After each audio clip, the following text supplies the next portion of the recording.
live.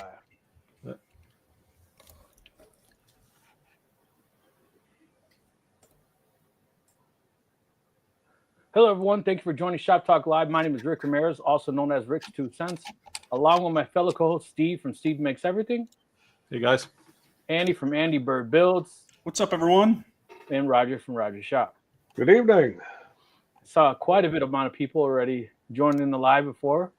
So very cool. So we got a new member. Woohoo! That's cool. Very cool. I'm interested to pronounce that name. Funky. That's how I say it. Funky Lumo. I don't know. It's Funky Comedina.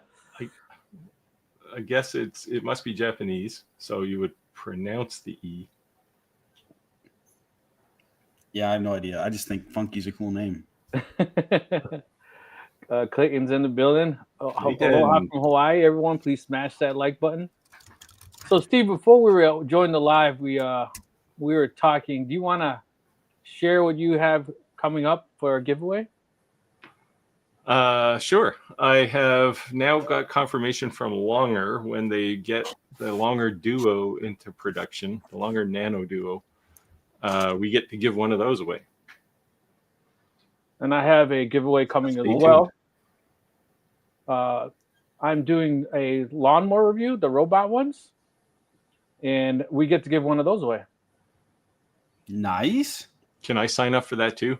Yeah, I know, right? You know, I'd like to have one to do my front lawn and my back lawn at the same time. Yeah. So it seems pretty cool. Which company is it? I think it's called Gomo. Gomo? Yeah. That's a cool name.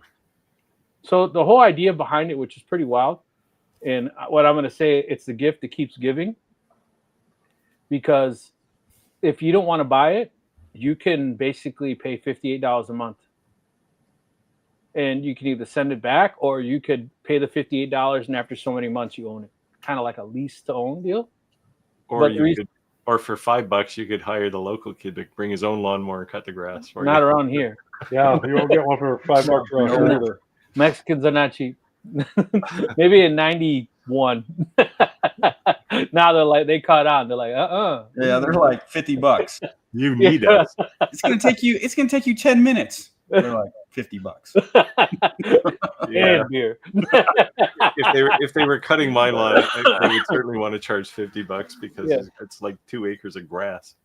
Yeah, well, it's $58. So I say it's a gift that keeps giving because if you have in-laws or your father's getting older, I thought for $58, if you gave that to him as a gift, that'd be pretty cool. Yeah, it's a neat concept. Yeah, or people that, let's say you want to give something to your church, you donate that to your church and cut the grass. Can you is it like a lease or is it month to month? So they have, you can buy it outright and then, or you could do the monthly. And then after leasing it for so many months, they just basically. So I could just rent one for the summer. Send it back. I don't need it in January. Yeah, all right. Even if there's no snow, the grass isn't growing. So, neat business model. Yeah. So I wonder how long they can sustain that because they have to keep a lot of inventory to make that happen, right? Yeah, and it's also included as like unlimited blades, unlimited batteries, full maintenance. As long as you're paying the monthly payment, it's covered by them. Old Path Woodworks. Is this new? Is this a new name? Yeah. Let's see. Welcome. Shalom. Where are you on the list here? Tom said a Bigfoot high five from the Redwoods National Forest. Nice. Nice one. Not sure what that is, but That's where Bigfoot lives. Well, yeah, but I don't know what a Bigfoot high five is. That sounds like an oxymoron. You got to be like, Bigfoot high five. The Redfoot National Forest. That's your future 2x4s to build houses. Oh, yeah. As Trump made our national forests be able to cut down. Now we're going to be able to buy. I don't want to get into politics. I was just poking fun. We're going to be able to buy redwood for our decks. Yeah, that'd be How nice. you guys like this shirt? Hey, maybe they'll be straight. Blue collar proud. I I wore a non-political shirt today. Hey, someone, if you go a little further, someone said nice shirt, Steve. Yeah, this one. It's my favorite laser guy. Oh, it's reverse here. I work with lasers. What's it, a picture of yourself? No, it's a picture of just some space guy holding a laser gun. You said my favorite laser guy. That's why I said a picture of yourself. This guy, yeah. Pew pew. Yeah. All right, we got a question. Andy, you want to take this? Yeah, Terrible at Fishing says, I'm a beginner CNC guy. I'm trying out Carveco Maker at the moment. I can't afford the more expensive software. That's a tough one.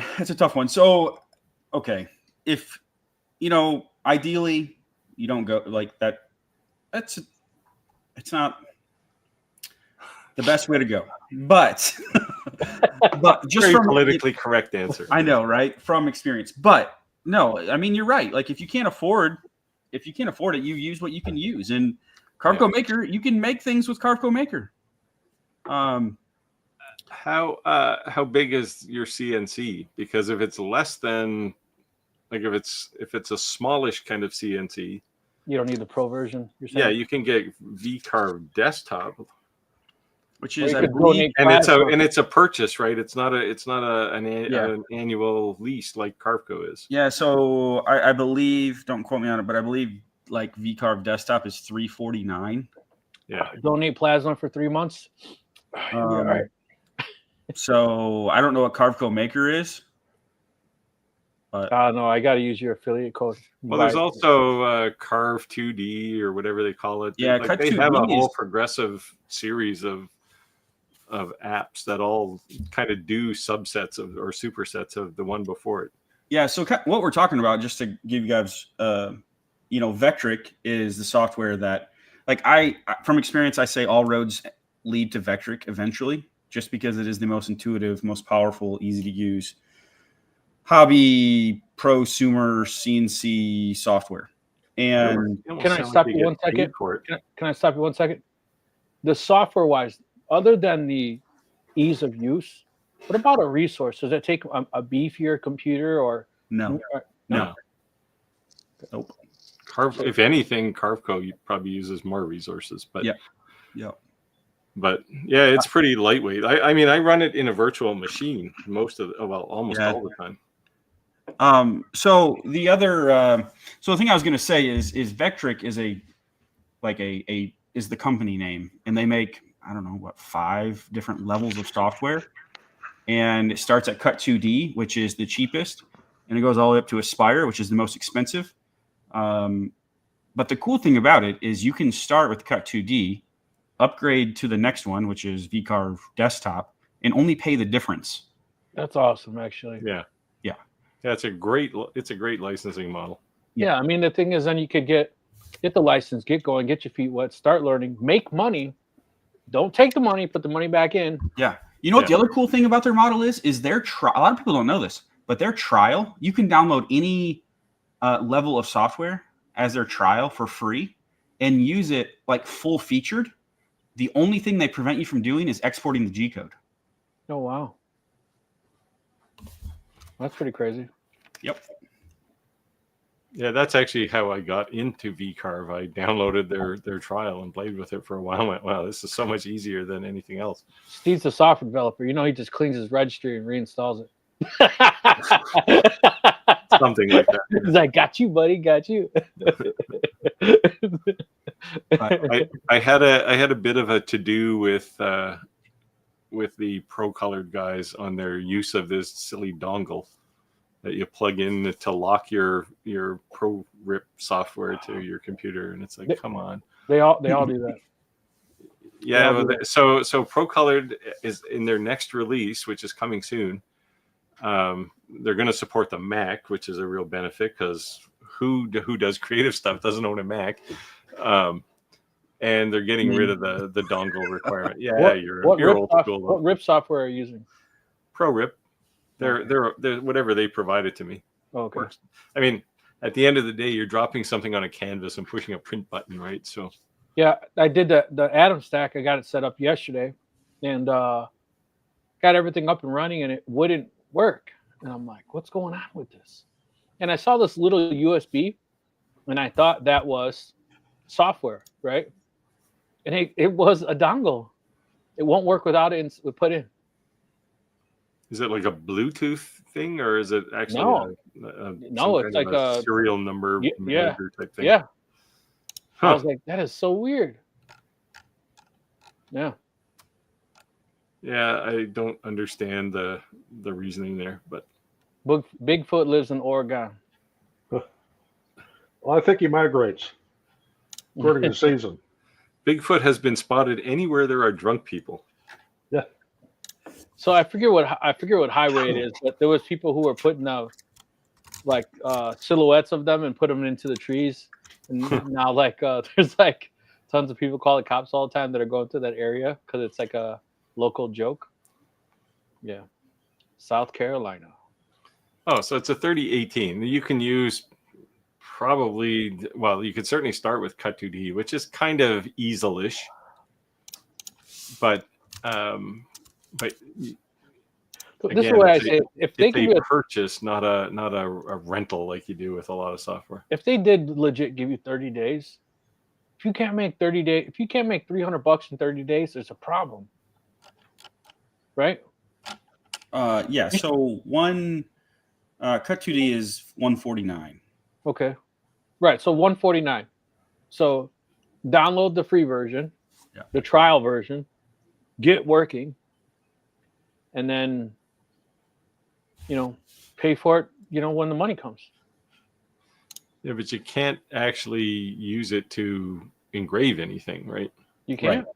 No, you can't generate G code. Oh, I thought you said you couldn't export it, meaning like you couldn't save the G code. No, you can't. You can do everything, but you can't actually use it. So you can't send. You can't send the file. You can create. You can't send the file. Yeah. Oh. But it does give you a real good feel for how the product works, right? Yeah, I guess. Well, I don't know, man. He just wrote, skipping down a little bit, he said, I did the free trial, but was ticked when I could not generate the G code. Yeah. Well, I mean, they're not going to give it away. Right. Chris said, I'm a bias, but if you can hold out a few more Lightburn should be released millage. I will remind everyone that they promised Millmage in Q1 of last year. LTX Designs in the building. Hey, LTX. Welcome. Still one of my favorite posts with the credit card for the OnlyFans. I still haven't executed my revenge yet. There'll be something. Keep your head up, LTX. That sounds like he was thinking on that for a while. He's up at 3:00 in the morning, look at the ceiling like, I'm gonna. Well, yeah. What I've discovered as I get older, while I don't need less sleep, I get less sleep. Start taking those blue pills and you go to sleep. No, those are to keep you up.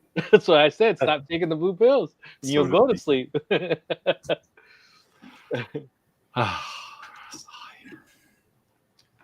Metric has free trials. Anyone have any questions, let us know. And if it's your first time joining the live, please let us know. And if you haven't already, let us know where you're joining us from. For the benefit of everyone, I made a coaster today. All right, hold on a second. Look, it's. Well, no, then you're going to see that it's actually off center. See, man, that's weird. Okay, there we go. Nice cork coaster, flexible. So I make coasters. Tell us how you did it. It's DTF. Well, I mean, what if someone doesn't know what that is? Everyone knows what DTF is. Nah, I mean, I know this much just from you talking about it. Well, talk to Rick because I made this with DTF. Nice. Typically, it's used. Well, this kind of DTF is typically used for T-shirts. Typically, when Steve says DTF, you mean something else.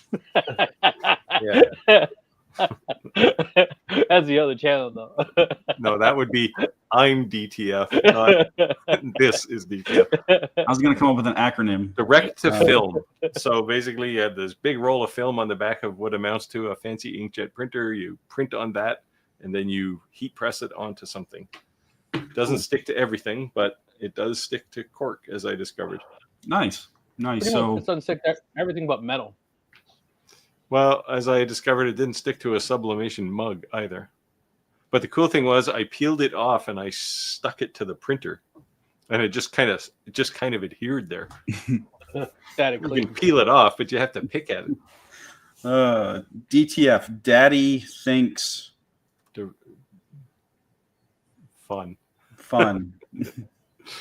All right, guys, get creative.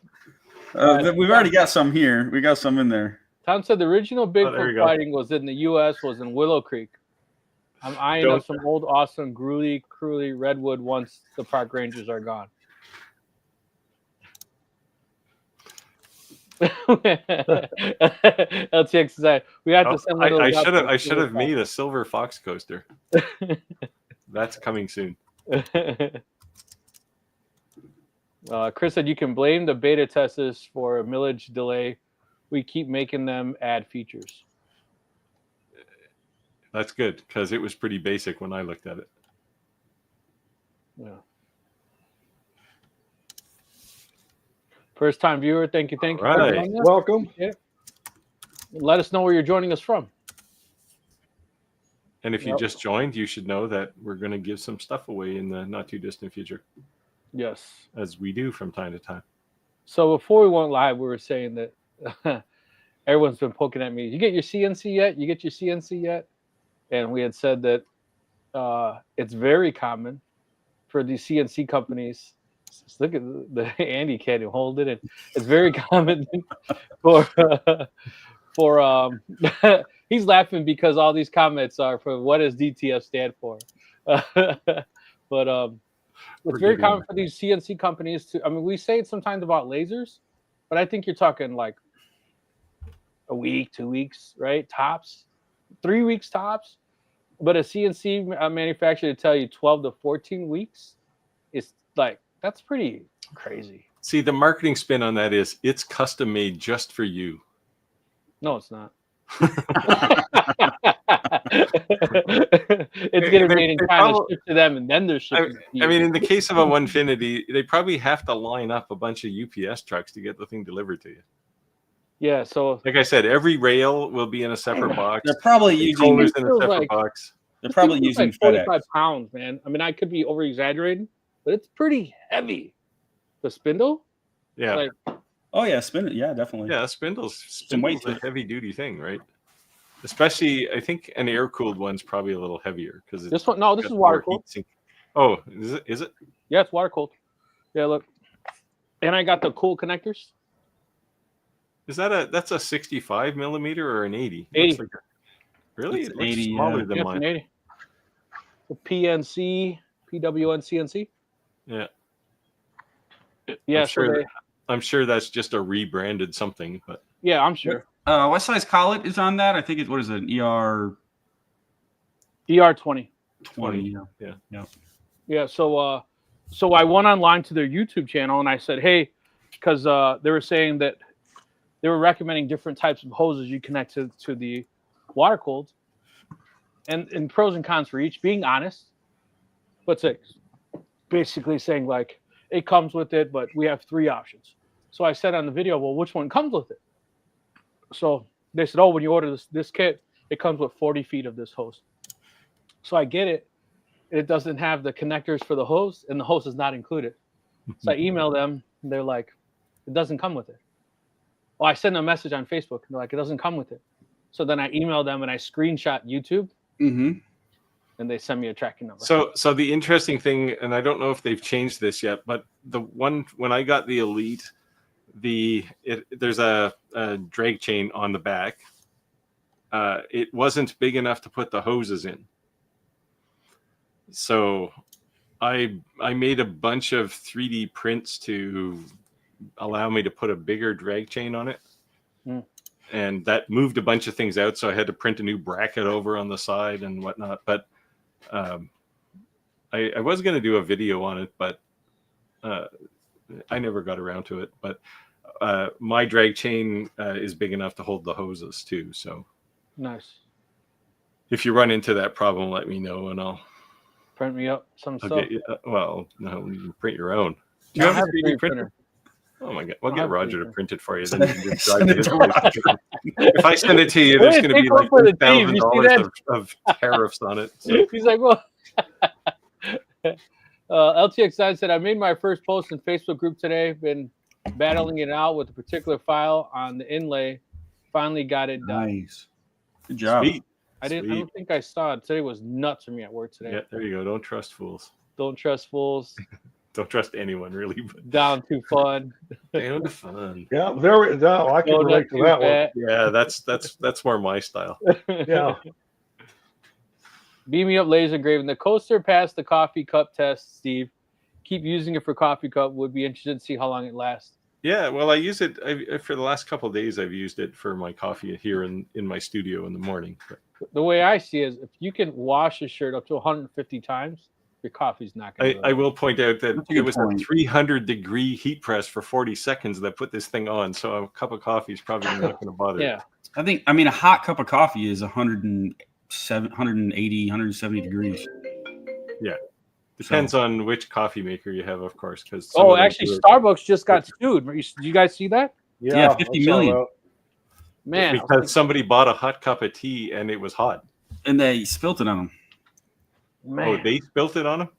Well, that's different. No, he spilled. I didn't read it, but the way it made it sound is it got spilt on But him. when it was being handed out the window, one of the cups weren't in the holder correctly, and it spilled off on the guy that was in the car receiving okay. it. I don't know And if it's worth that kind of money, but it 50 definitely. million. Well, I McDonald's- guess he has now lost length and girth in certain parts, Oh, yikes. and that's what the big suit was over. And originally they offered like $3 million, and he says, "I'll take it if I get an apology." Well, they wouldn't give the apology, so now it's $50 million, and they still aren't going to apologize. But A $47 million.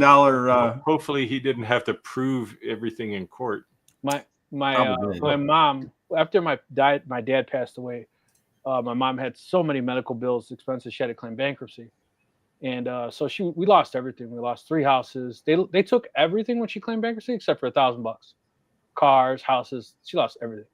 Yikes. So she went to Saturn. Now, mind you, right? What's the most expensive Saturn you could buy? And she bought a used Escort that was on the Saturn dealership, right? A year later, my sister totals the car. She's a teenager, girl driver who can't drive. And turns out the car had like 170,000 miles on it, but they told her it had like 6 or 8, something real low. And something ridiculous. So she goes into the Saturn dealership and says, "Hey, you guys told me it had, X amount of miles and has almost 200,000 miles on the car. The car's 2 years old or something." And she says, "All I want you to do is give my money back and let me pick any Saturn I want off the lot." Now, what do you think the most expensive Saturn is? I don't know, 30 grand. It's a Saturn, right? She got like 200 grand in that lawsuit. They laughed at her and told her to leave or they would call the cops. So Yeah, There you go. Saturn's really just like a bunch of injection molded plastic, right? There you go, DTF. Yeah. Terrible at Fishing wants to have the best screen name. I think there you go. Call that. Another new member. Bam. How you like that one? Very cool. Thanks.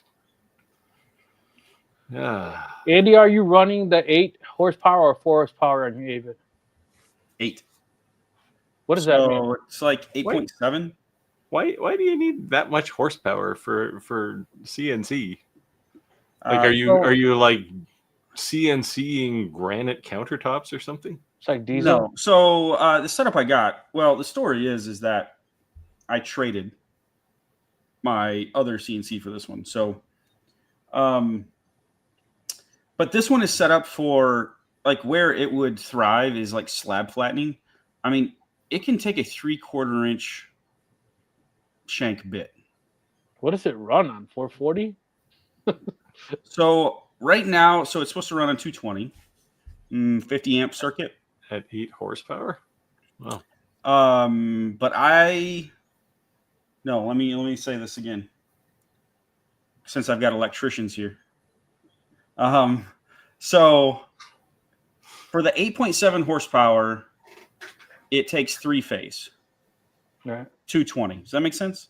208, probably 3-phase. Yeah. Okay. I don't have that in my shop, so I'm running on single phase, 220 or 220. Yeah, it's 220 that way. 50 amp circuit, and so it reduces the horsepower to like 6.7. Jeez. Another option would be to get an open vector VFD, and that will give you your 3-phase out with single phase in. Yeah, like one of those. It's basically like a mini transformer, right? Oh, it's literally electronic. Yeah. Open vector variable frequency drive. So I had one of those on my DTF printers when they first came out because they weren't made here, and they ran on weird, crazy currents. So they're like, you need this to do this. Yeah. What are you gonna do? Oh boy. Yeah. So this. So think about like a 4-inch slab flattener bit. Wow. Yeah. I have a 220-volt 50-amp circuit to charge my car. Well, you can get an Avid and get the bigger spindle, and you're ready to go. Oh, I'm sorry. Did you say you support Elon Musk? I did before he went nuts. Good one, Rick.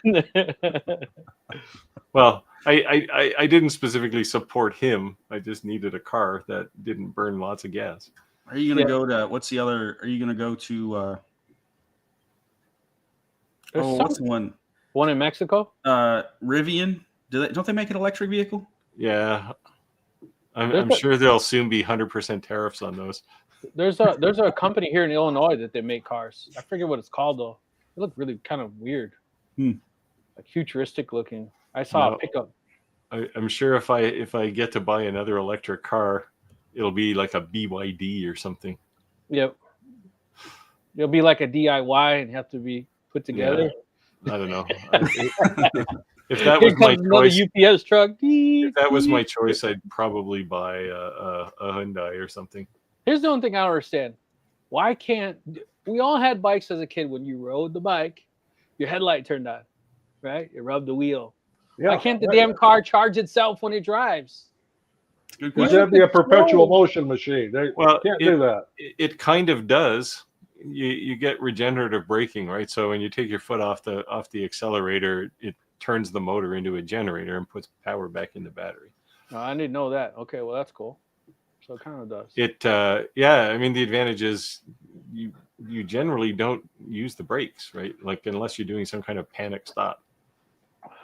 Y'all check the signs. So here we go. The Silver Fox is going to have Rick add a 3D printer to the stable. If anyone can add a 3D printer to Rick's stable, it's going to be Roger. I use a 3D printer when I need something printed, as opposed to, it's Tuesday or Wednesday, I can just go print something. That seems to be Roger's model. It's just like his printers are always going. All right, Steve, this one's for you. No, that's not for me. And sometimes I print just ridiculous things. That's cool. Now I know why Andy was dying laughing. And then Roger holds up this long floppy thing. Yeah, that's an articulated dragon, 3D printed. Yeah, I've seen those. Oh god. So hey, that makes me think. I printed a just a file off Bamboo's, whatever. What do they call it? Maker something, whatever. Anyways, and it was this little alligator, right? And Roger, was that print? Did you print that? It's print in place, right? Yeah. And it blows my mind that you printed that. You did not assemble that. Oh, it's printed. In fact, my other printers ended not too long ago. I can't zoom that camera, but there's a crab on one of them and another dragon on the other one, and they print just like that. Yeah, show it. So you're printing flexible things, and it's just like they're joined together with basically, I don't know, they're printed like this. It's print in place. Print in place. And one of the neat things about this, and they're real popular at craft fairs and stuff, is because this is not something you can do injection molded. It literally has to be additive printing, because there's no way to injection mold that and have all that flexibility in there without having to assemble anything. So how, from a design standpoint, I'd be really interested to see that file. Yeah, Roger, if your girl was on right now, she'd have a field day with that little flopper you had showing. The file, there's lots of these print in place type things, right? You can go to Thingiverse and you'll find Oh yeah, there's a ton of them. Yeah, like I said, I did a little alligator for my son, just messing around with it, and that's why I was super intrigued. I was like, this is really cool. Where are you going, Rick? You didn't answer this question. Oh, there's a comment. Just received my woodworker yesterday in UK with spindle. No ACT arrived though yet. I think Mike / Mick nudge nudge wink wink is new as well. Yeah, so the ATC is actually built by Rapid Change, so they supply them separately, I guess. So who knows? Maybe you'll get it from them directly. Yeah, I still haven't sent him an email either. It's cool. So if you want to see the ultimate 3D printing shop, Roger, all of his Rapid Change tool changers are all 3D printed. And they look great. Like, yeah. The wildest print farm I have ever seen is owned by Prusa, because they 3D print all of their 3D printers. Yeah. And to see their print farm operation is just mind blowing. I received there's some YouTube videos that show it in action. I received the PWN CNC, the rear vacuum for the spindle. It's 100% 3D printed. Yeah. And I was like, $250. Damn, I could have Roger make this. That's why. So I looked at some of those. This is not too impressive. I looked at some of those and went, oh, they're just 3D printed. So I just designed my own. Yeah, I mean, they're not even smooth. It looks like pretty rough. Like pretty rough. You must have printed in the fastest speed. Well, they're probably printing them with like 0.3 layer height and. They got a 0.6 nozzle or 0.8 nozzle. Yeah, it's the same nozzle they use to print 3D houses or 3D print houses. It looks pretty rough. It's not a smooth, nice finish at all. It looks pretty rough. Matter of fact, I can't even figure out how to put it together. I'm about to send them. Say, okay, I want one of these tools. I want a 2.5-inch slab slayer. See, he does it with a 4 horsepower. Oh, you can do it. I was gonna say something, but it's not an 8 horsepower. But I mean, yeah, it's not the size of the spindle; it's how you use it. Also, the speed you use it.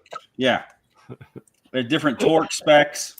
Well, if a 4 horsepower would go slower and easier, so. Probably depends on the age of the spindle too. You gotta put a hot 2 on that. Yeah. Andy plugs that spindle directly into the Hoover Dam. Yeah, he's the reason we have to sell you guys electricity. Andy has to ride one of those bicycles while it's running really fast. Nope. Andy's gonna turn on his CNC. We better fire up another reactor. There you go. I like to see it. I'd like to see an 8 horse spindle on a 3018. That'd be interesting. Yeah, it would. Because it'd be bigger than the 3018. It would be bigger. Yeah, and I don't think the gantry could hold the weight. I mean, it probably weighs 5 times what that 3018 does. You'd need to put some outriggers on the 3018 to keep it from tipping over too. Yeah, I was really surprised how heavy that was. I think that thing's like 40 pounds. Yeah, they're beefy. They're beefy. Yeah. Ray said, "This is a new name. I don't recognize this name." Yeah, welcome, Ray. Ray, you wanted boxes ordered on Avid CNC. LOL. Order an Avid, yeah. It's so basically the UPS guy empties his whole truck. That's his only delivery for the day. Yeah, the Onefinity is kind of like that. It's not probably not quite that bad, but when the UPS guy brought my Onefinity Elite, he backed right up to my garage door and he opened up the truck and he just went, "This is all yours."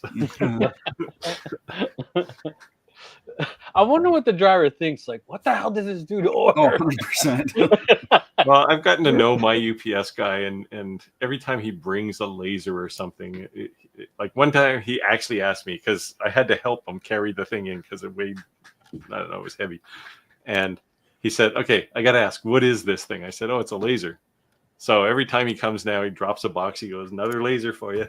So I got about 100-foot long driveway. And the UPS used to park in front of my house, and they hated me because they'd walk all the way to my door. And I'm like, dude, like, I drive 3,500 trucks, big buckets. Like, you ain't gonna hurt my driveway. You know what I mean? Like, just drive down. And they were like, "Oh, we're gonna hit a branch." So I cut like 3 branches, so that they weren't concerned they were gonna hit the truck. Well, here's what you need to invest in right here. There you go. A 1940s forklift. This is the prototype. This is the original prototype for forklift. You have no idea how close you are on the year of that. That's a 1950 tow motor. Yeah. Does this run on propane? Yeah, looks Yep. like It was. I didn't do the conversion. Somebody else did, and it still runs off a 6-volt battery too. But that's awesome. it does the job. Yeah. And it's never going to get a flat tire because it's just basically a piece of rubber around a big solid steel cast iron rim. Yeah, and there's absolutely no shock absorbers on it, including on the seat. So if you hit, we got one place in our driveway, it's a pretty good little bump. It'll rattle your teeth when you go over it. Yeah. LTX Sign said International is bringing back the Scout back in truck and SUV for EV. Yes. EV brought International. Huh. Yeah, things are going to be changing in the car market for sure. We'll see what's going on. I just saw Dodge. Majority of the Dodges in our area in Winter, Illinois, they're now selling 21% below MSRP. Wow. I'm literally going to go buy a new truck. My truck's a 22. I can get a 25 and my payment will go up $40. So screw it, I'm going to do it. But the only thing that sucks is I have the Hemi. I have a Laramie, so it's like every option. And I have the Hemi, but they eliminated the Hemi now. They got that inline 6 twin turbo 6. So I don't know how much I'm gonna like that not having a Cummins, but what are you gonna do?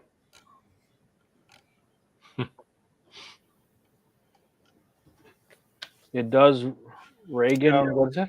Regenerative braking. Regen braking. Yeah, talking about the car. Electric cars, yeah. My 3D printers are going most of the day. Mine are too. I'll have them all running all night. I don't have them running generally when we're on this live stream because of the noise. Yeah. My lasers run all day. My 3D printer runs when I break something I designed that wasn't built well enough. That makes sense. And my 3D printers for jigs and tools, bench dogs, since I use a lot of those. You know what I've been seeing is a lot of people saying that they like to 3D print all the jigs for the CNC because if you hit it with a bit, it doesn't ruin it. You just run it. And you don't care, right? Because you can print another one. Yeah. Right. Yeah, you definitely care less. That's what I did on the Shapeoko. I printed a corner bracket, right? Like, so, my 0, the bottom left sits in that side every time.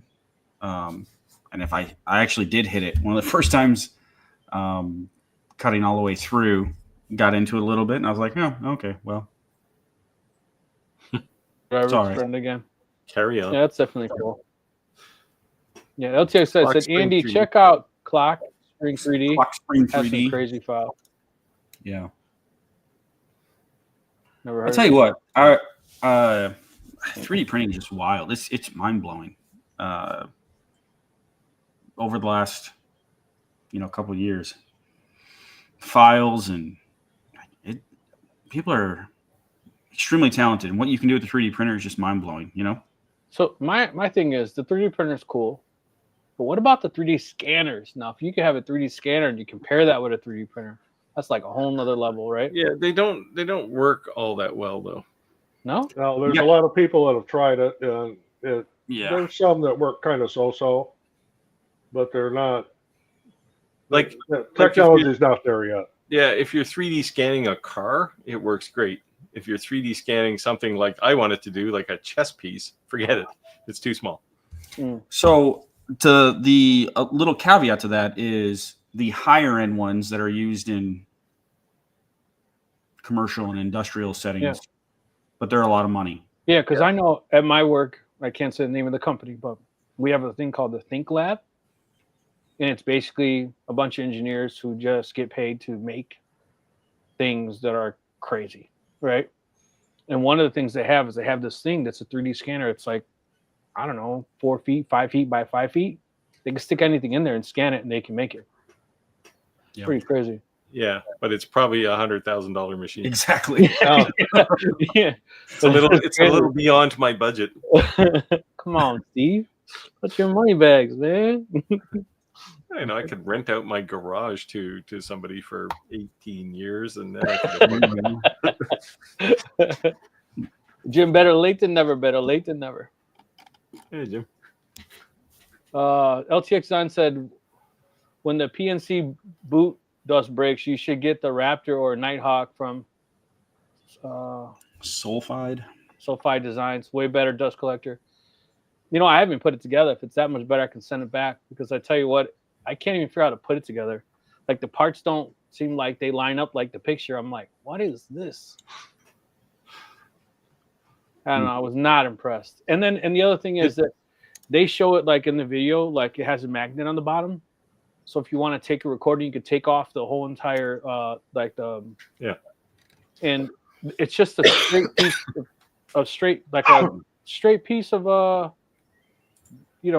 brushes. So I'm like, how does that even stay in there? Because there's not even. So I don't know. For $250, it definitely not seem worth it to me. Yeah, I don't think I have a picture of mine. Oh, there's one there actually. It's not very good, but I'm gonna screenshot this so I can look at that boot. Might just send that back. If it's that better, much better. The whole idea though is I wanted it to be a rear with the front, because I thought if I was recording, yeah, a rear boot would be out of the way. Yeah, so I did mine in the front. Here, let me share this. Starting to wonder what the theme of the night is. Oh, we never seem to have a theme. Yeah, tonight. Don't ask, don't tell. There you go. Oh, boy. So I designed this one. Now up on the Z-axis for those of us who speak English, you can pull this orange piece off. It's just held on there with magnets, so it's very quick one tug removal. You can also remove the bottom piece there where the duct is and the brush underneath. You can pull that out as well. So it works. Yeah, you can see the little nick in the back of it there. I actually touched it with a much bigger tool bit than it was designed for. How does that work with your rapid change there? Does it get in the way at all? So I actually take it off when I'm. So the rapid change software I worked with them quite a bit to solve this problem. And there's actually a step when it wants to change tools. There's actually a step there that says remove your dust collector. It does the change, and then it pauses again to say put it back. That's smart. Yeah. Although the new rapid change, the one that they ship with the Onefinities, it's I think it might be, I don't know if you get the round. Oh, you didn't get a tool changer, did you, Rick? No. Yeah, I think it's the round one. So I mean, if it gets for and free, it actually, they have a dust boot designed for it.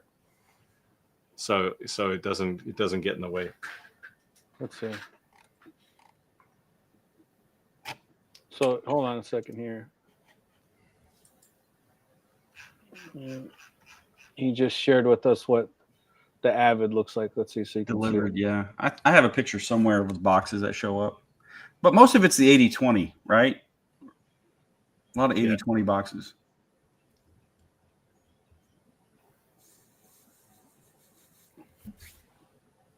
There you go. That's it. Yeah, you'll well, you won't get that many individual boxes with a Onefinity, but you'll get about that much. What's up with the Toyota, man? Or what is it? That's a Honda.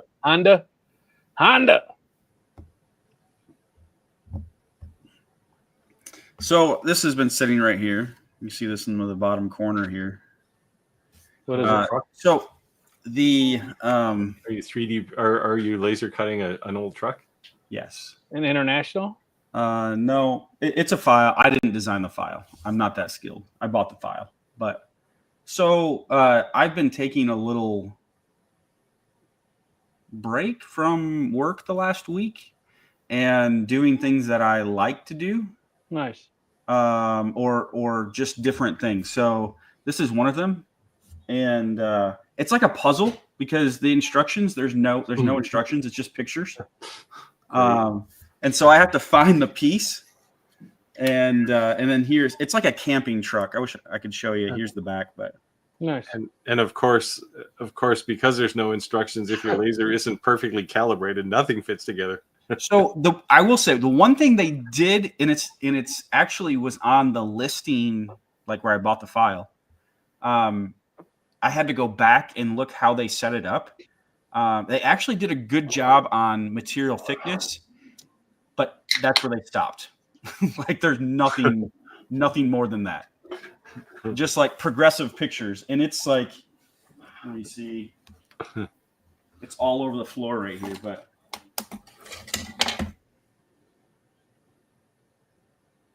yeah, wonderful. But that brings me to my point. Like, so I think it's good. I'm learning this. It's good to take a break sometimes, and you know, the interesting thing about making is, I don't know if we ever talked about this, but I think we've all been there. Is, you know, you start making things and building things for fun, and then I turned it into my career. And so, although I am very blessed to be able to do that for a living, it's still work, and I didn't replace my hobby with anything.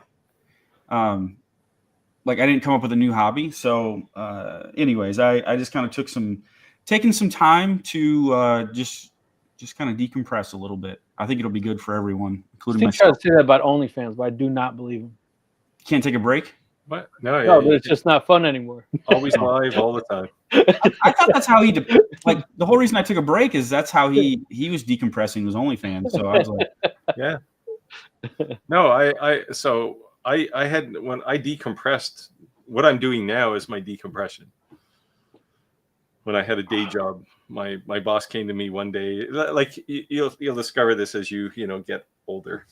Oh, I have a lot to learn. You get less and less. Well, you don't have a real job. You got a self job, right? So yeah. It's different.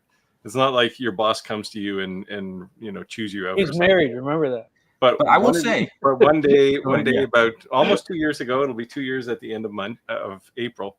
My boss came to me and said, "I want you to go to North Carolina." And I said, "Yeah, I don't think that's going to happen." He said, "Why?" I said, "Because I'm leaving."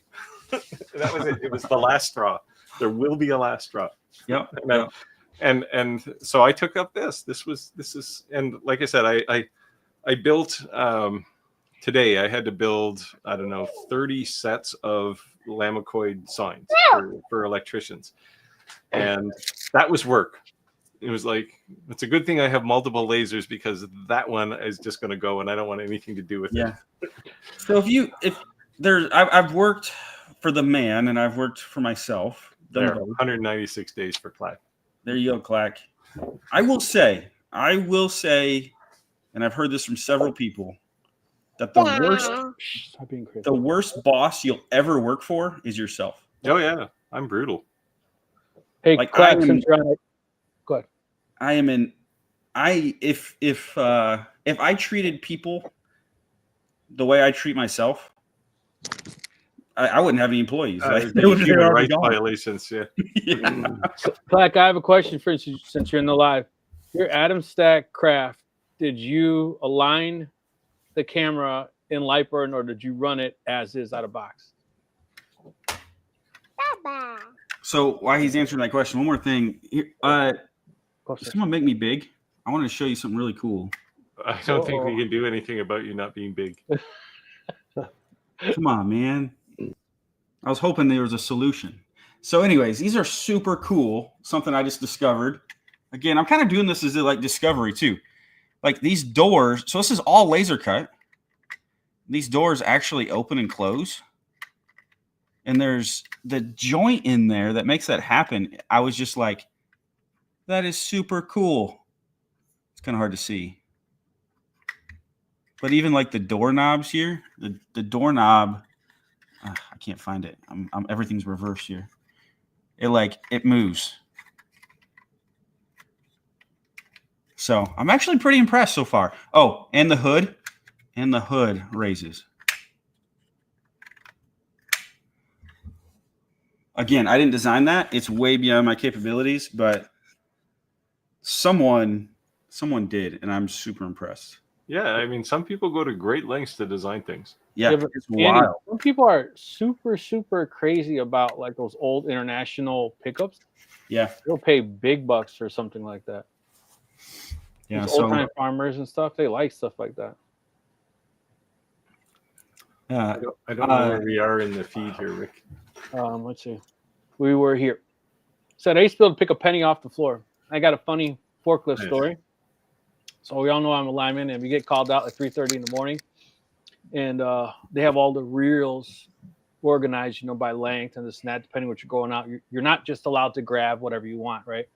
If you don't need 500, they don't want you to ruin a reel by pulling 500, and then you make a reel like an uneven amount. You want to get close to what you need. So we get there, and there's like 7 guys standing around there. So what's taking so long? They says, we're not allowed to touch the reels. That's somebody else's job. So guess what they made us? Forklift certified. Hired a company, they came out. And put you in the union. I actually probably still have my forklift certification card somewhere. Yeah. I was actually certified to run a forklift at a nuke plant. Yeah. Volkswagen buys car brands like Microsoft buys companies. Yeah, the quest to be the biggest. So I just dropped the link to that file. Zentero asked about the link where I got that file for that truck. It's just an Etsy. So Chris said you need a special skill set to get good results with a 3D scanner. Yeah, that must be the case because I clearly don't have it. LTX9 said, I went from a 1 Infinity PNC dust boots and kept breaking, switching Nighthawk, and never went back. Yeah, I took a screenshot of that. I'll take a look. And like I said, I haven't connected it yet. So if it looks that much better, I'll probably just send it back because I'm definitely not impressed by it. To me, it looks too DIY. What did I say? DIY? DIY. Not DEI. Yeah. Not D. That's Not something DIY. different. That's a different hot topic right now. But L6 said the Raptor, you can pull the front off and film your cut and still have dust collecting. Oh, that's cool. We're at the same time. I think that's the route. How much is it by any chance? Let me just Google it. See, that's why I made the one I made. That's why I made the bottom part pull off, because you can just lift the tool bit and then slide it out, and then it's all open. Right. So I'll have to take a look at that offline. It's very easy to take apart. Now, if I was doing it again, though, I would put the output on the back. He said there's 20 people watching on Steve's feed. Only 20? I weep for myself.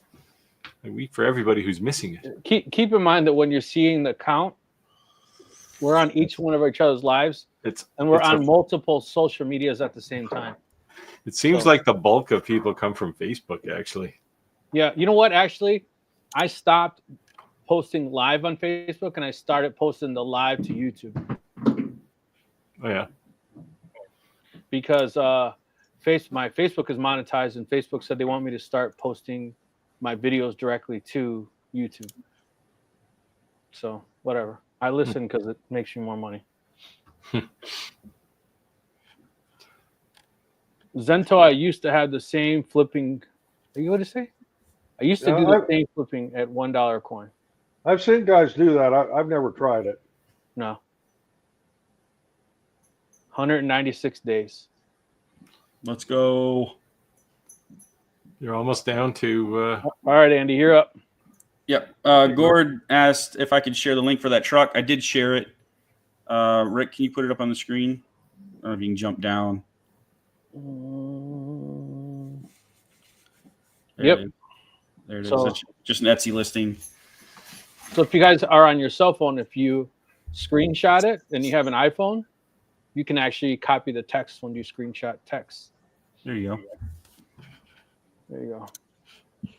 Or if you are it's probably in my chat, right? On YouTube. Is that the only place that they can see it? Yeah, probably. Yeah. So if you go to my YouTube channel and look at the live chat, you can copy and paste it from there as well. Yep. I've been meaning to ask you, Andy. Every week after this live stream, I get a copyright strike for you on my channel. Only you. I don't. And it's. I was wondering what you did, like whether you're doing something different. I have no idea. I don't know. Every week I get my weekly Andy copyright strike. You should start reporting them, Andy. I should. No, he's taking my content. He's copying you. Yes. Andy, did you just monetize the live? No. I don't know that. Where? Let's see. We go back to. That's interesting. Like, so are they sending you an email or? Well, it just pops up in Studio and YouTube. I get it from all of you, but I just tell it to ignore. Yeah. Okay. Yeah. I don't get it from anybody. Yeah. It says the exact video, whatever, has been uploaded. Yeah. Clack says always run camera calibration. The slightest inconsistency is a calibration expert can make a big difference. No, I get it, but I saw in your video you said it was pretty accurate, so I wasn't sure if you just ran it right outside the box. I tried running calibration. It's giving me some hard time.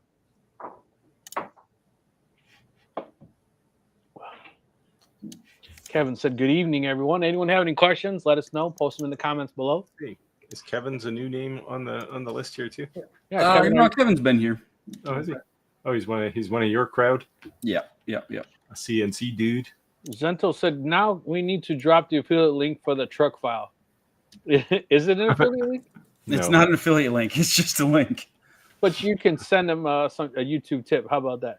There you go. You can send me a YouTube tip. No pressure. Clark said, put painter's tape on the light bars when doing it. They should add. Oh, okay. Or can you just turn the lights off? No. It has LED strips on both sides. So basically, when I turned it on, it says, so does the Acmer, but you can turn the lights off if you want. It says put the test pattern. Well, I stuck it back in the laser. Put the test pattern, all the way to the fence in the front, all the way to the back, and it's gonna. If it's 0.3 or less, it's good. It's like 8,000.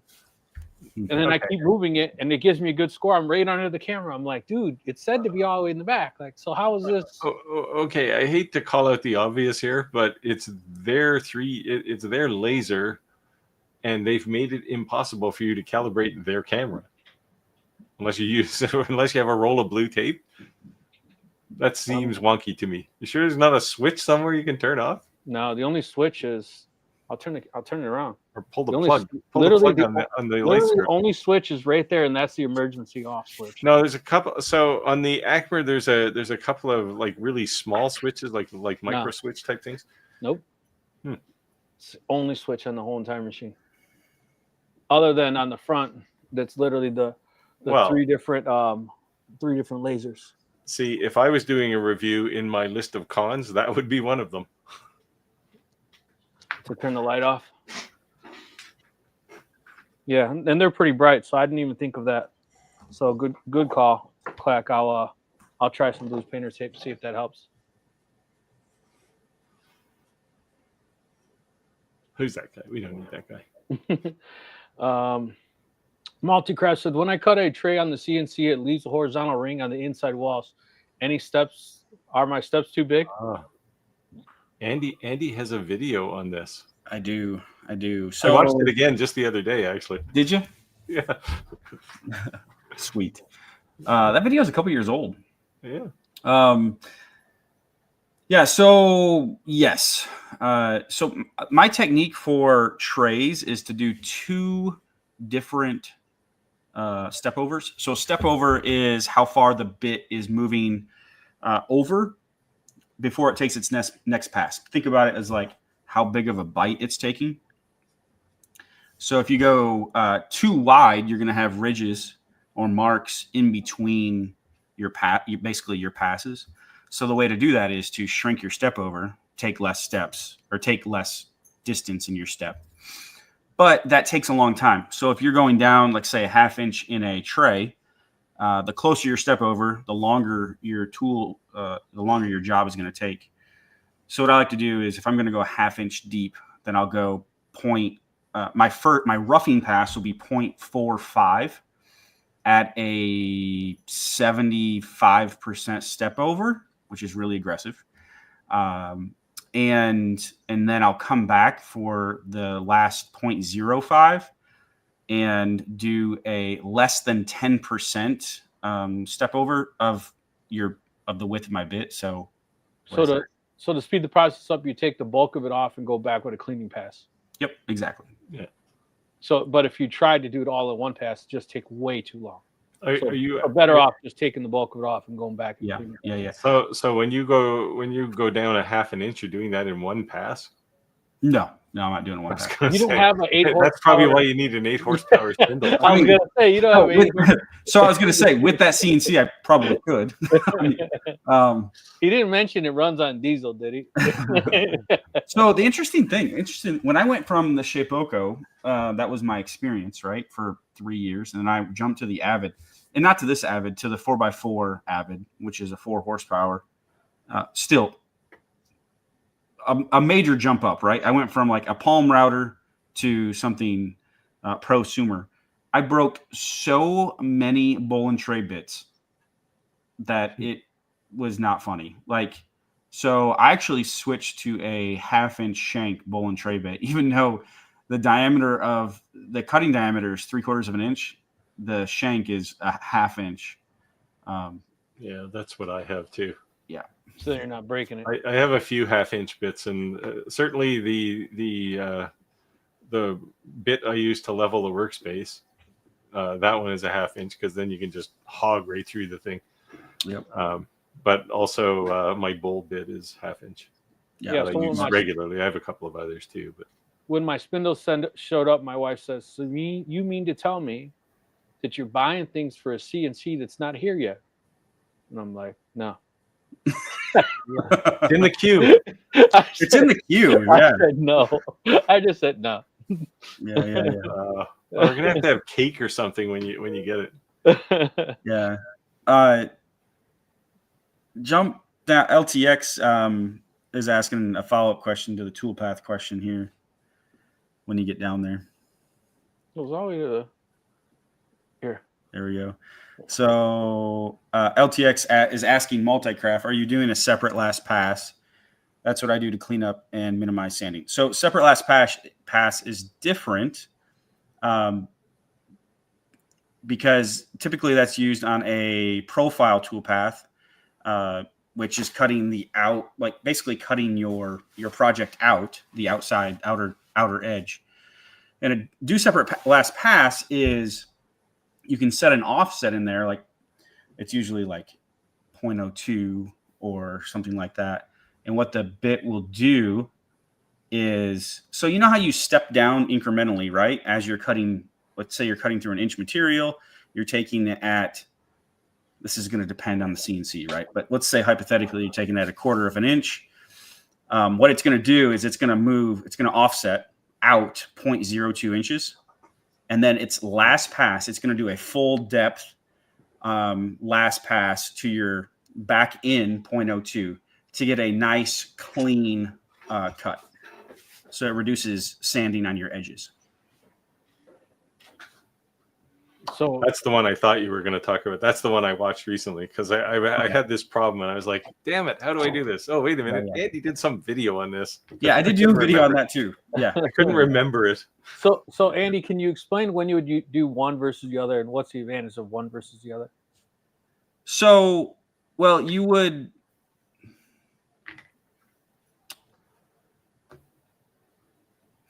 How do I say this?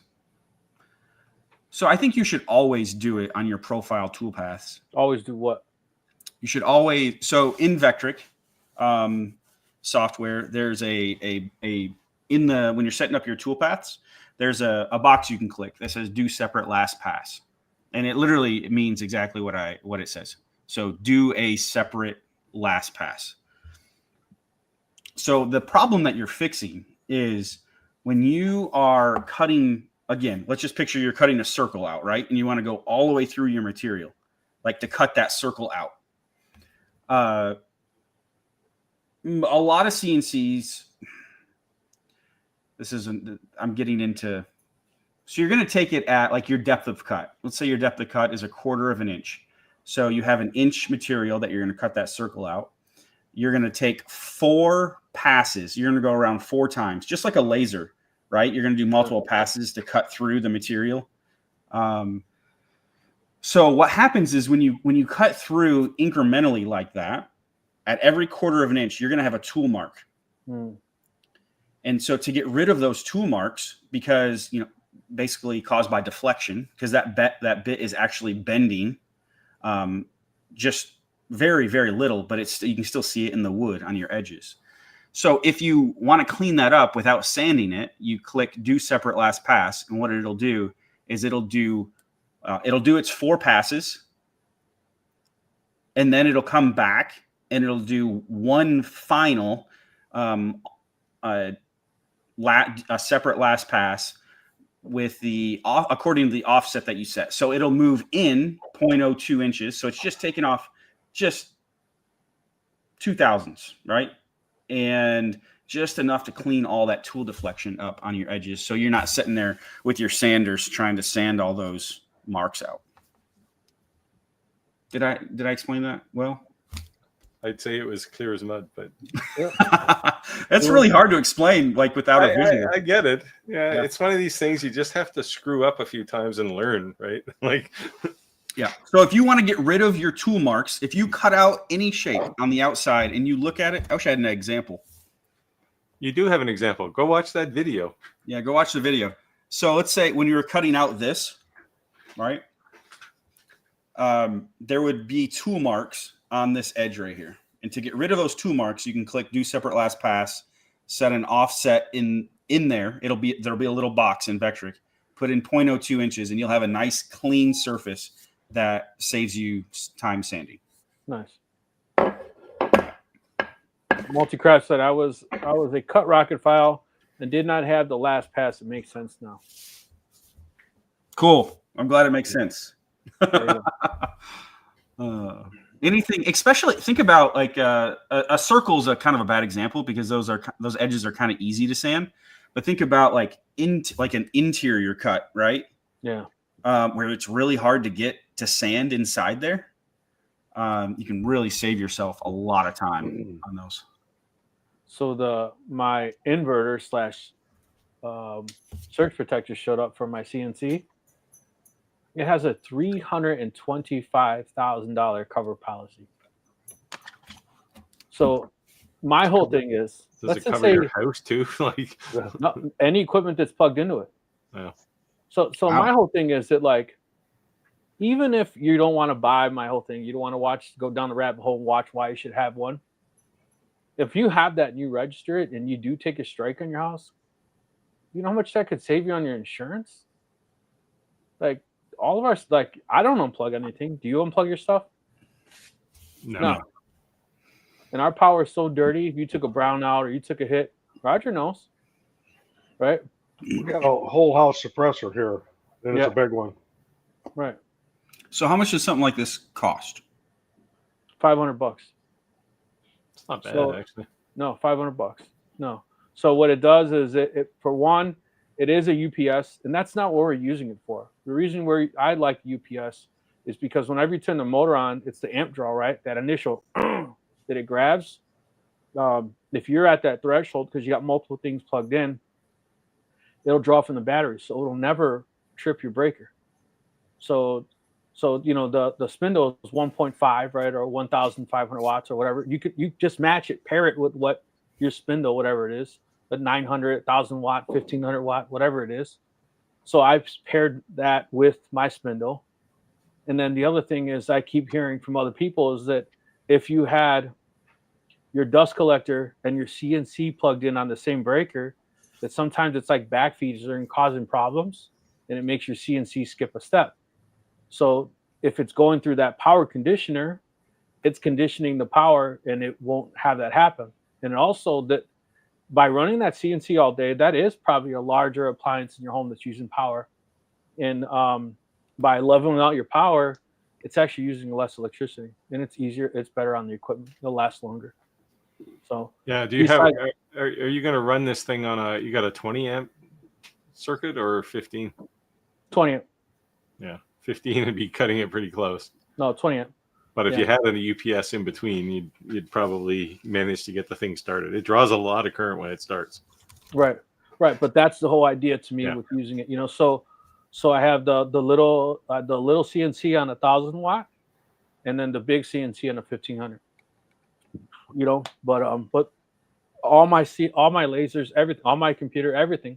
I have a server rack set up. Everything in my house that's expensive is plugged into one. I'd love to do a whole house like Roger has. Man, it's expensive. Yeah, it's a little more than $500. Yeah. So you all think I'm crazy that I don't have any of that set up? 100%. It's okay. Roger, what do you think? I don't either. I do on all my computers. I don't on lasers and CNCs and things. What do you think, Roger? We have a lot of electronics here. We have 2 servers. We've got 9 computers. Of course, I've got all these 3D printers, and we've got a big commercial copy machine.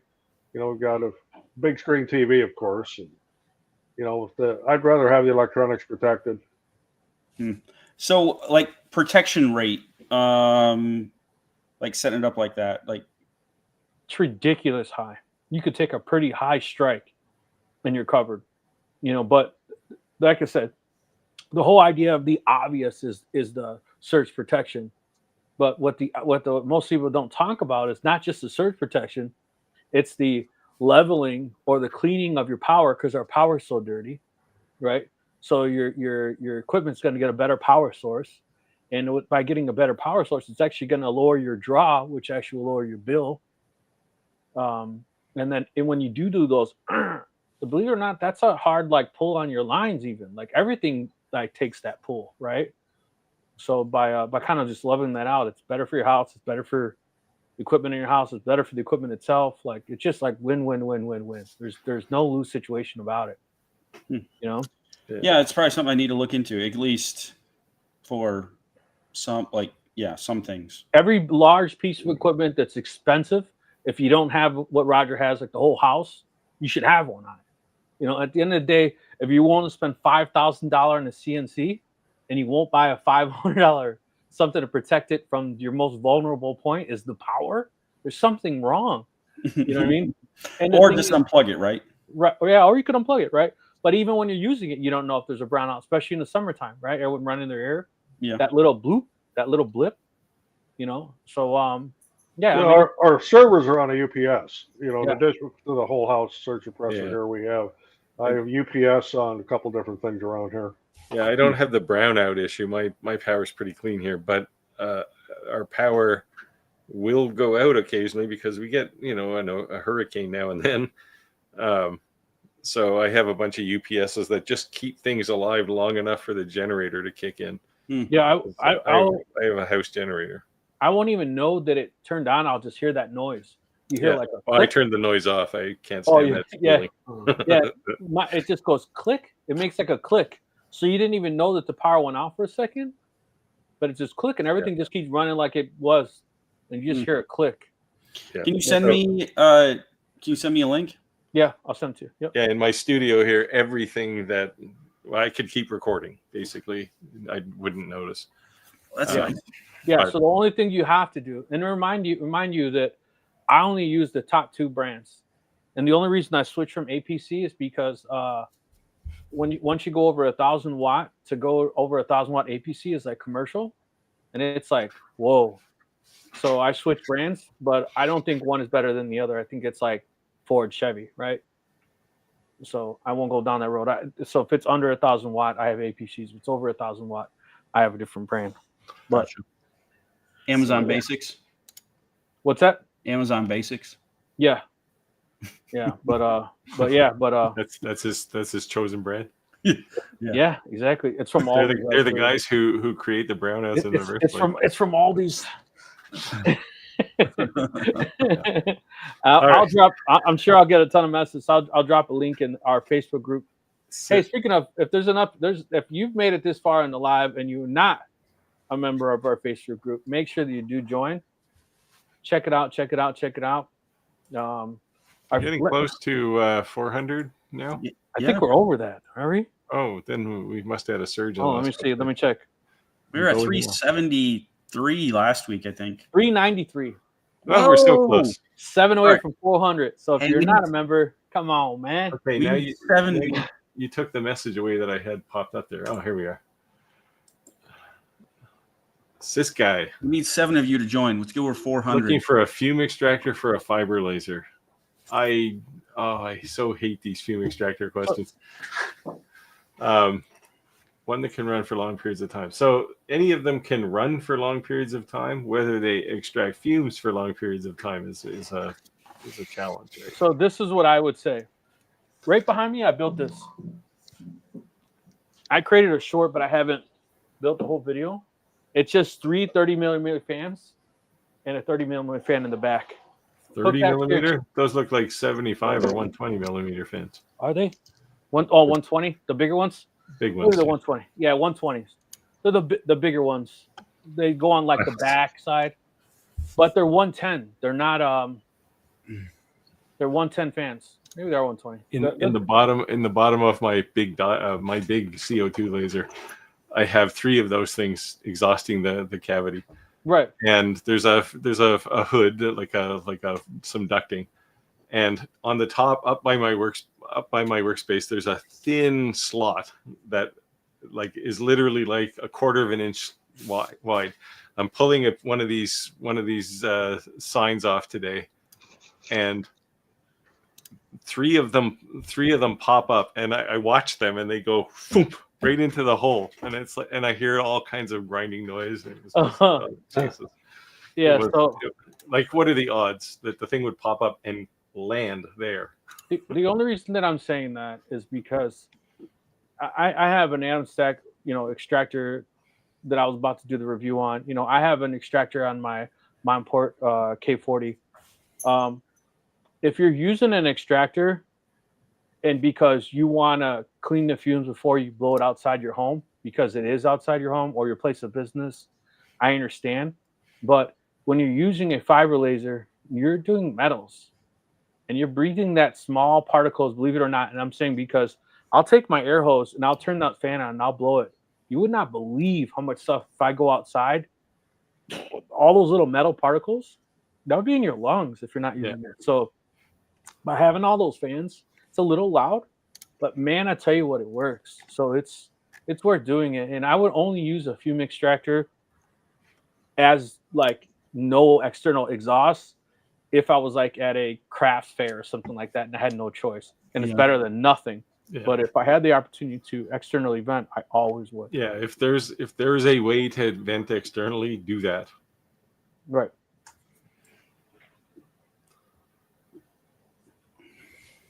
Lumberzack. Yeah, I think Lumberzack has a pretty cool name. He does. Zach. Zach says you can imitate the last pass function with a separate duplicate tool path at full depth and only take off a couple thou. Yep, same concept. Does that make sense? So you duplicate your tool paths, and then so your first one is set up at like your 0.25, your quarter of an inch depth of cut.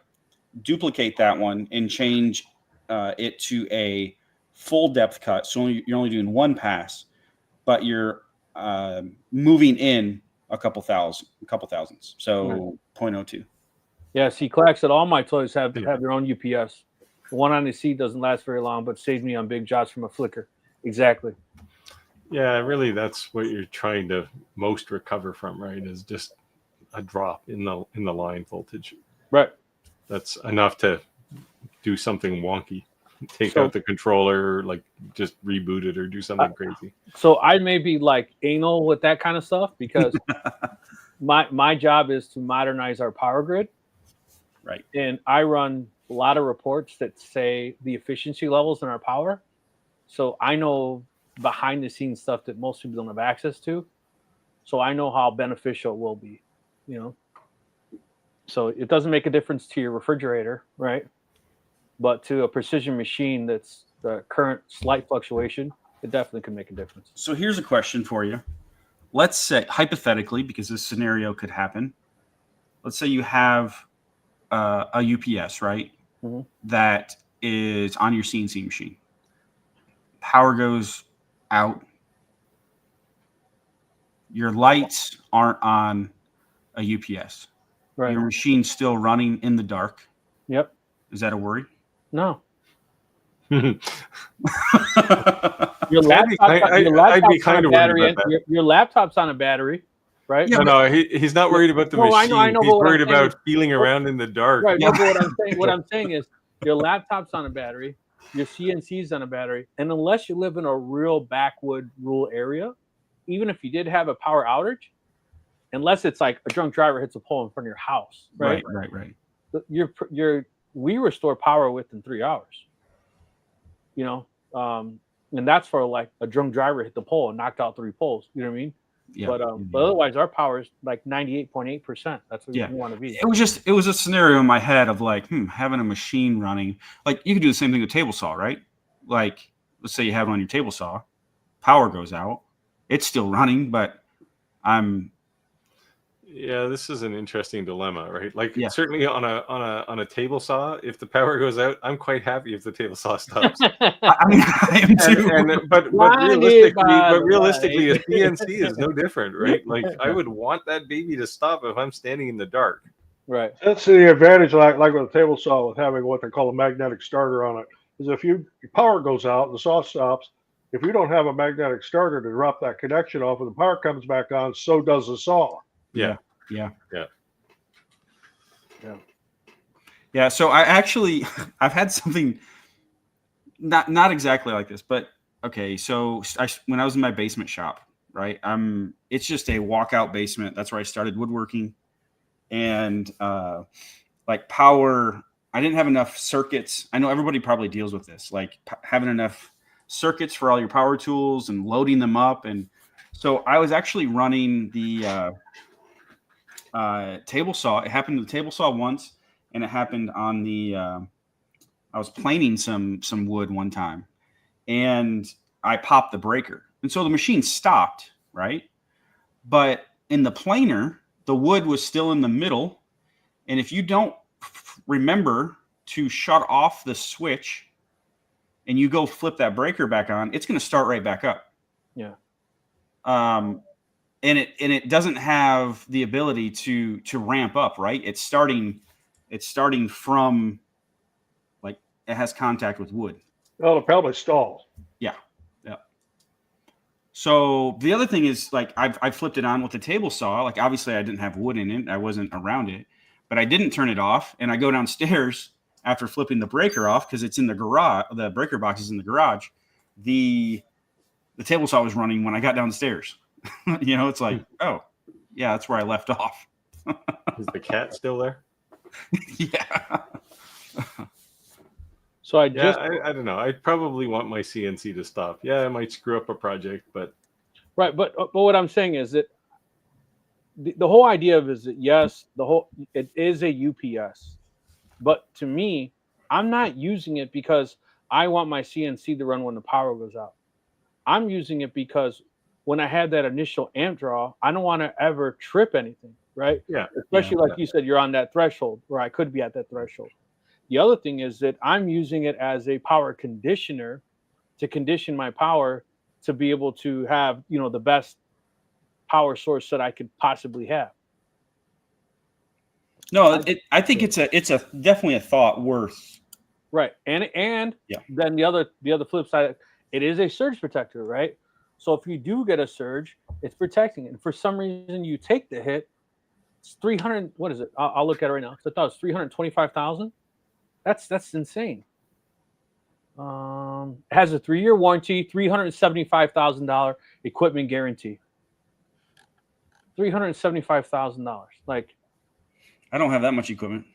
No, but what I'm saying is it's $545, $375,000. So, and we're not talking about, like you said, it's not a Amazon brand, or you didn't pick it up at Aldi's, right? It's a reputable brand. Like, so how does, being completely naive here, how do you hook something like this up? You literally plug it in. You plug it in the wall and you plug your stuff into the UPS.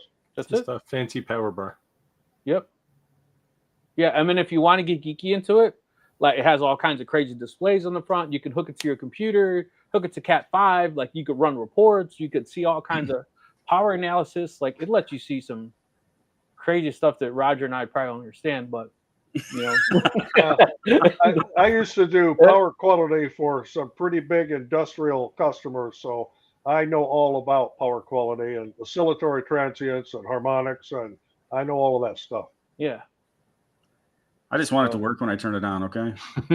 Yeah, but what I'm saying is that all I'm saying is that you know, we all keep saying go big or go home, right? You want the biggest, the baddest, the best. You're doing all the stuff. You're saving all your pennies. You're doing. You talk about guys that have CNC don't have the software running yet. You know, like we're all just kind of struggling to the next level.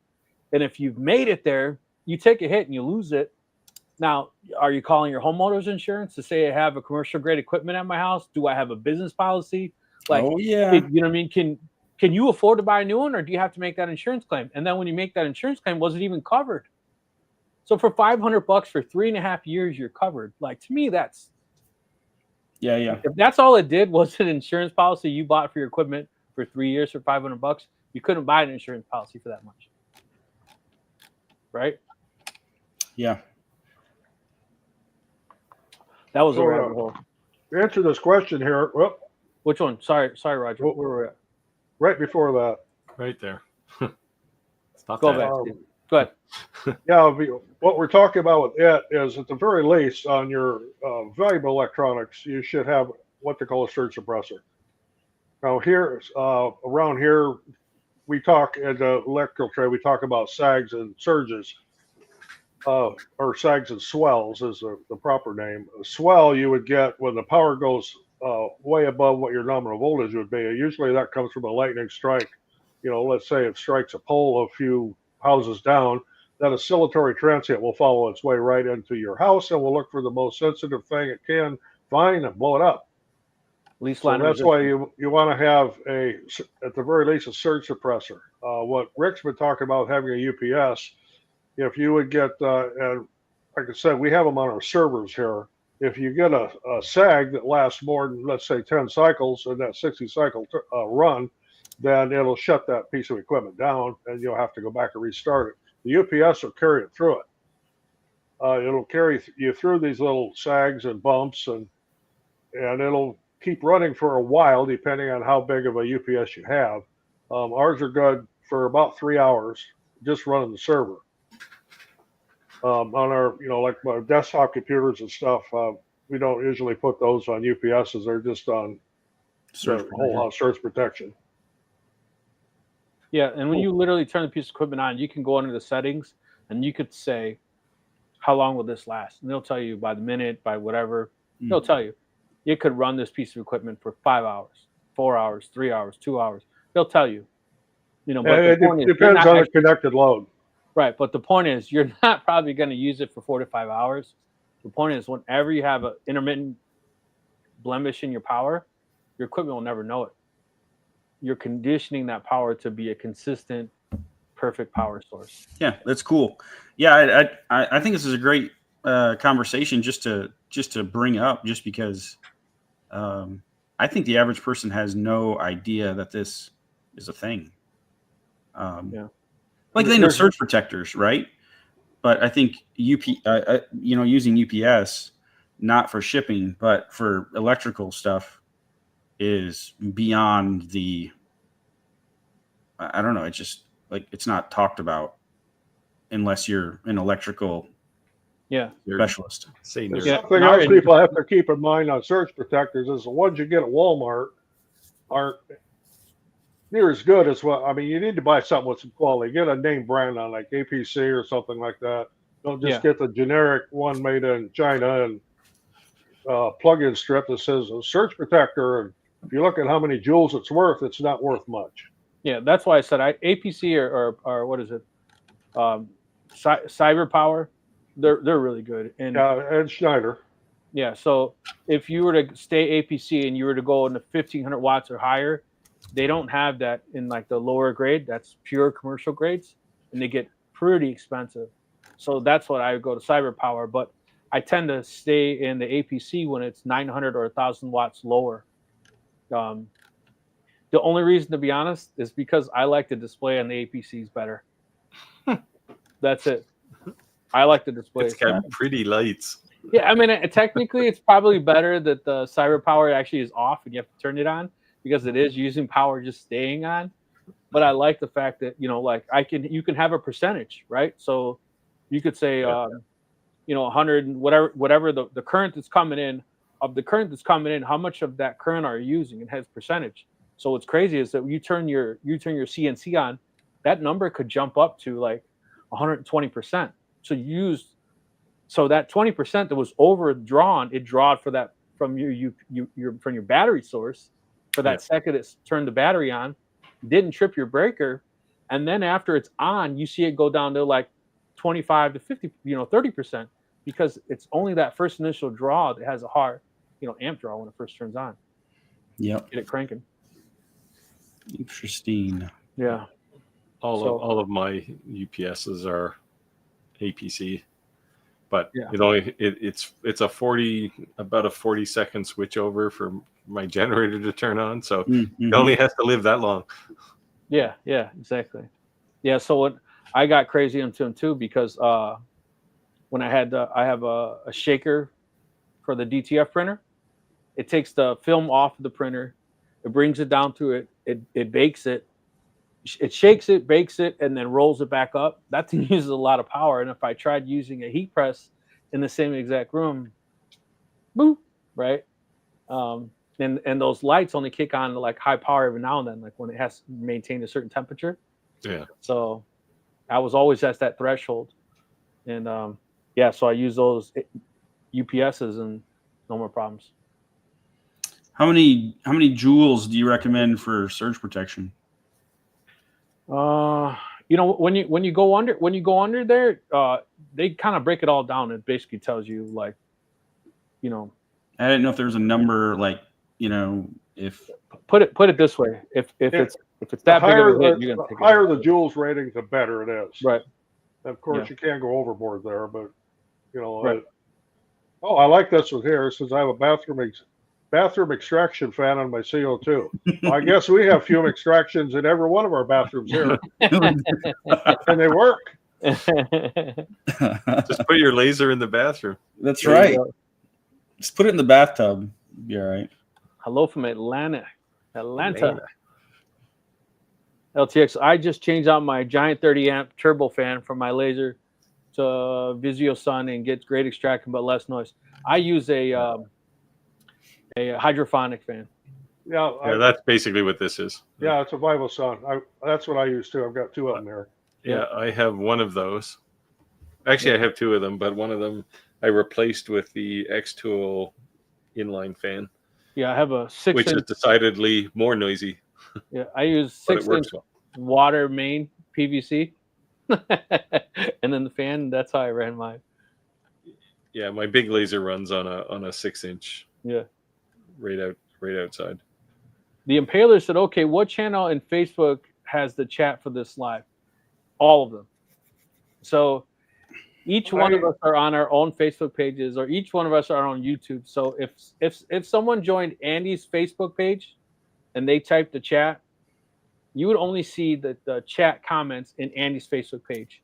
So that's why we're using StreamYard, and that's why we're sharing them on the screen, because it's pulling all the different social medias together, and you're able to see them even though you're not maybe joining from the same source. Does that make sense? Yeah.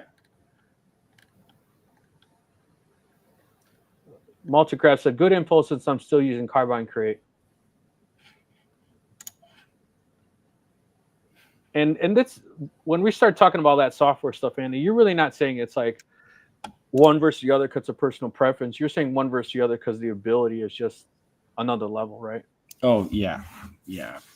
Like I can't even taking my experience out of it. Like I can't tell you the number of people that I've heard just talk about user friendliness, workflow, intuitiveness, power versus ease of use. That's pretty widely known. I could sum this up. So VCarve generally works the way you think, right? Like I think it should be done this way. Well, that's probably how it's done. Carveco does everything that VCarve will do, but you have to change the way you think, and that kills me. And as a previous user of Carveco, you really have to you have to almost think backwards. Andy, in your course, are these any of the things that are covered in your course by any chance? Yeah, so the CNC side hustle, there's 2 projects in there, and I do them both in Vectric, and kind of step by step, slower paced, point them out. But yeah, Vectric is VCarve is used in there. So if someone's interested in taking that course, do you mind saying how much that course costs? So the CNC side hustle, I think it's important too to note it's focused more on, it's 9 modules, and 6 of the modules are based on the business side, really kind of my expertise. So if you wanted to learn software, I wouldn't take it. But so it's really about sales, marketing, techniques, strategies, all the selling platforms. That's really the true value. And it is $497. You know, it's funny you say I wouldn't take it for the software, but there's moments when you feel like you're beating your head against the wall, and someone shows you one little thing, and you're like, Oh, "What the heck?" It's like an aha moment. Yeah, it definitely is helpful, and I do that intentionally. Like, I walk through like a basic project and then a more complex project. So it definitely be helpful. There's tips and tricks in there, but I would say it's geared towards marketing. Not saying you can't learn from the software, but yeah, I would say it's 5% software. Okay, fair enough. But I will say, so I don't know if you guys know Kyle with Learn Your CNC. No. Fantastic guy. I highly recommend him. I'm actually going to have him on my live show tomorrow night. So if you're interested in that, which is at 7 p.m. tomorrow night on my channel, the CNC Side Hustle show. Anyways, having him on, Kyle has the most successful Vectric training course that exists. Literally thousands of people have gone through his course. So if you want to learn Vectric software from, like, that's who I recommend. He is, right. That's the course. It's 100% software. Okay. So Learn Your CNC. That's where I send people. Nice. Yeah. LTX Design said, Andy, can you add LEDs to your Avid? They have relays built into controller enclosure. I don't know if there's a UPS that can run either of these enclosures, though. Oh, yeah, there'll be a UPS that can run it. You'd be surprised how big ones I make. I've worked on ones that fill entire rooms. Yes. So we install them at work. Any piece of equipment we install, no matter how big or small it is, has to run 8 hours. Minimum. Yep. Yeah, I've seen people add LEDs to an Avid. Yeah. Yep. Wildcraft said they make cheap lights that pop up when the power is talking about. Yeah, say the power emergency lights. Yeah, cheap emergency lights. They got a little battery in them and pop on for an hour or two when power goes out. Yeah. Clack, if you have a Shapeoko 5, you might be in the dark with the CNC running, just staying. There's other brands that don't have headlights. Yeah, LED. There are LEDs on the Shapeoko 5 Pro, so he's right. Yeah, and they're bright too. So it has built-in LEDs. The Winfinity doesn't have lights, right? Does not, no. Right? No. Wouldn't be hard to put them on, but no. Put them on the edge of the workspace. I use Dawn Power's wash. Will that work? So, okay, you got to read the next comment. I saw this. I don't know if my power is dirty. I could actually answer that question. I don't know if your power is dirty. You need to have a power quality analysis done, which means they hook equipment up to your power line for usually a week. And then that records everything that goes on for that entire week. And from there is where we analyze if you have any power quality issues. So in our area, it's been state and federally mandated that we modernize the power grid, right? In most cases, it was installed in the 50s. So we have line sensors, cat banks, and a bunch of different devices that are on the line, Ultimates optimization, all these devices now that connect to our servers to be able to monitor the power. They're trying to resolve why you wouldn't need that UPS. But the reality is that we use 10 times the amount of power we did in the 50s. And we're constantly building, right? So we're just always behind the 8 ball. So that's why I'm saying just having this protection is definitely worth having. When I'm asked what laser CNC 3D printer do I get, I'm telling to include the price of the UPS. There you go. Yeah. You know, and then that was important. You got to literally match it. So you have to look at, like I saw the spindle units, so 1.5, 1500 watt, you know, so you don't need the biggest, baddest. You don't need to buy, like you said, what size you need. Pair it with what you're actually doing it with. Well, it's something like a 3D printer. I wouldn't even bother with the UPS. The way 3D printers are made now, if you have a power outage, power failure, you can restart and it'll take off from where it left off. Yeah, that's great. With the newer 3D printers, the older ones wouldn't do that. If you have the old display button on the side panel, the display will stay on. If you hold the display button on the side, display will stay on. There you go. That's what my APCs, I turn the display off because I don't like looking at it. Yeah, I do the same thing. So I'm going to do that now. I have to hold the display. And the horrible alarm that comes on when the power's. I just like it when everything's running and that percentage numbers on there that I can see it, because I know, am I close to my threshold? How am I at? And if I'm constantly running crushing my threshold, then I may need to make some adjustments and changes. You know. The tone of those APC UPSs, the audio tone is brutal. Extremely high frequency, extremely loud. Yeah, it drives the dogs crazy. Yeah, see, Multicraft is using a Cyber Power 2, 1,000 watts. Run. So yeah, these 3 fiber lasers, they're all on 1,000 watt. I got 2 diodes on 1,000, and then I got a Montport K40 on 1,000, but that's also with my computers and 4 monitors. So. Amazon $219.95. Yeah. The manufacturers, they do come with like a 3-year warranty, right? But I always buy the Amazon extended warranty because it's like $20. And if the batteries stop working close to with the 3 years, they just send you a new one because you can't ship batteries in Amazon. Yeah. You know.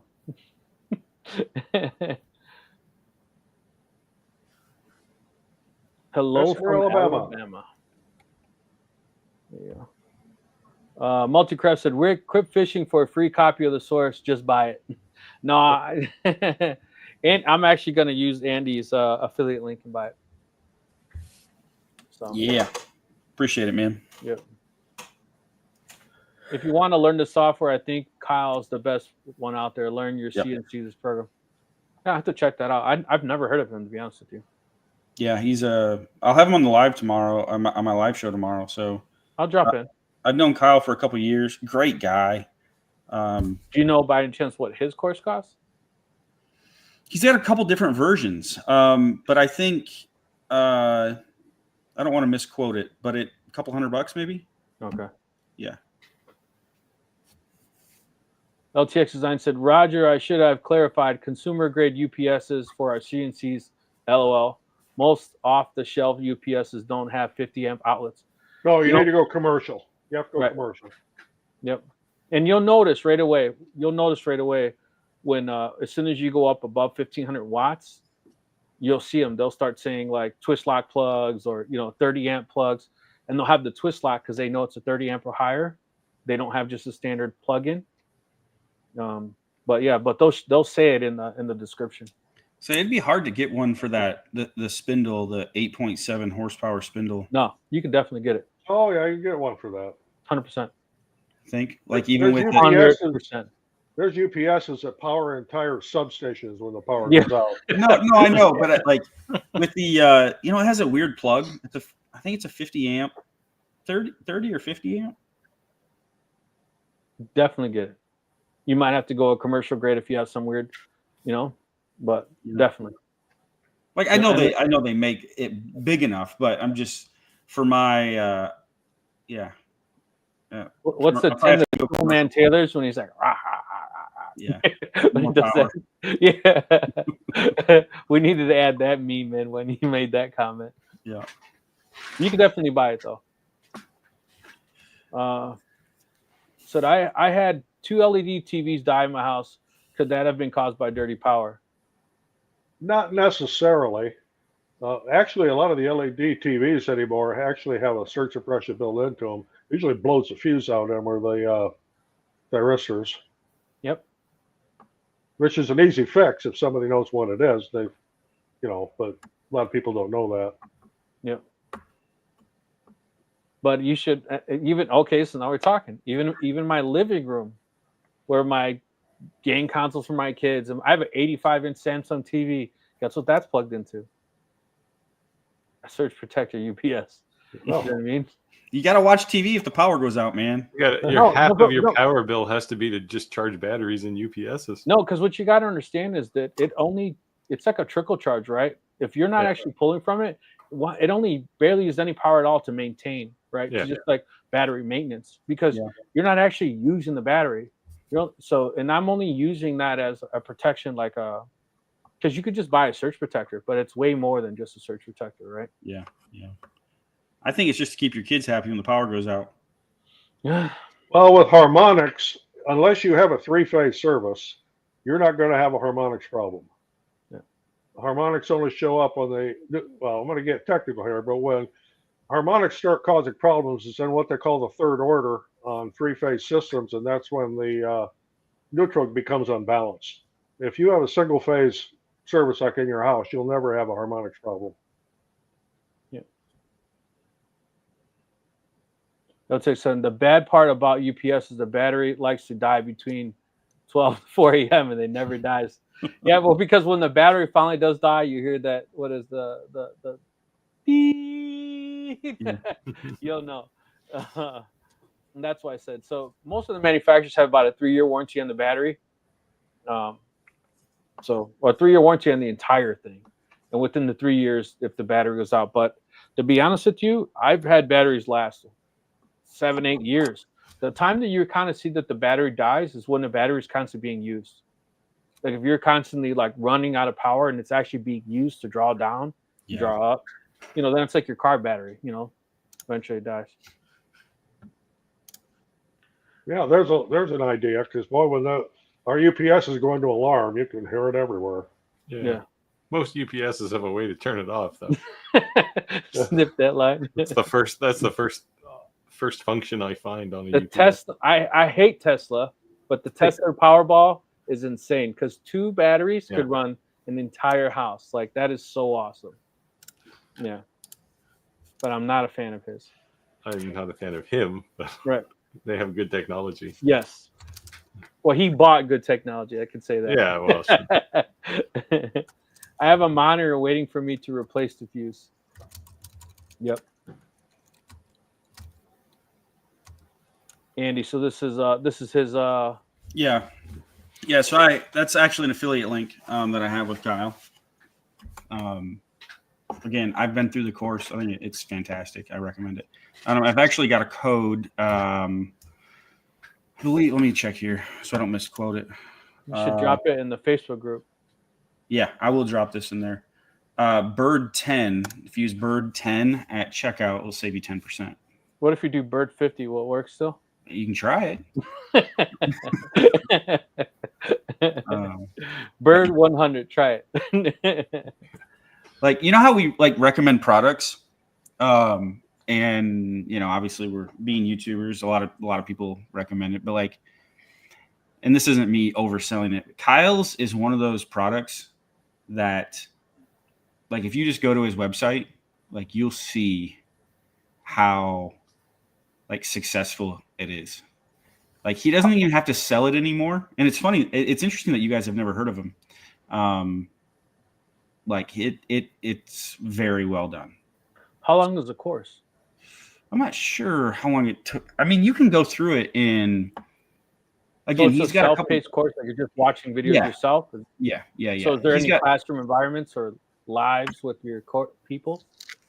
No, but he's got a separate product for that. So he's got 2 main products that I know of.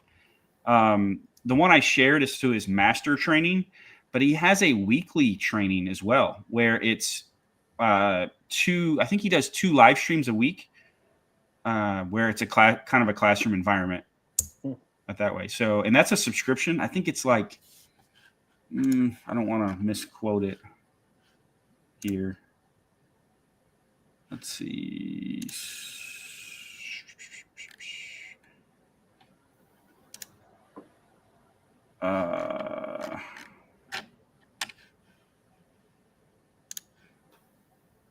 So it looks like it's an annual membership is $25 a month. Monthly membership is $40. Not too bad. Yeah, so I think if there's any good takeaways from today's lives is if you're saving pennies to buy a piece of equipment, protect it.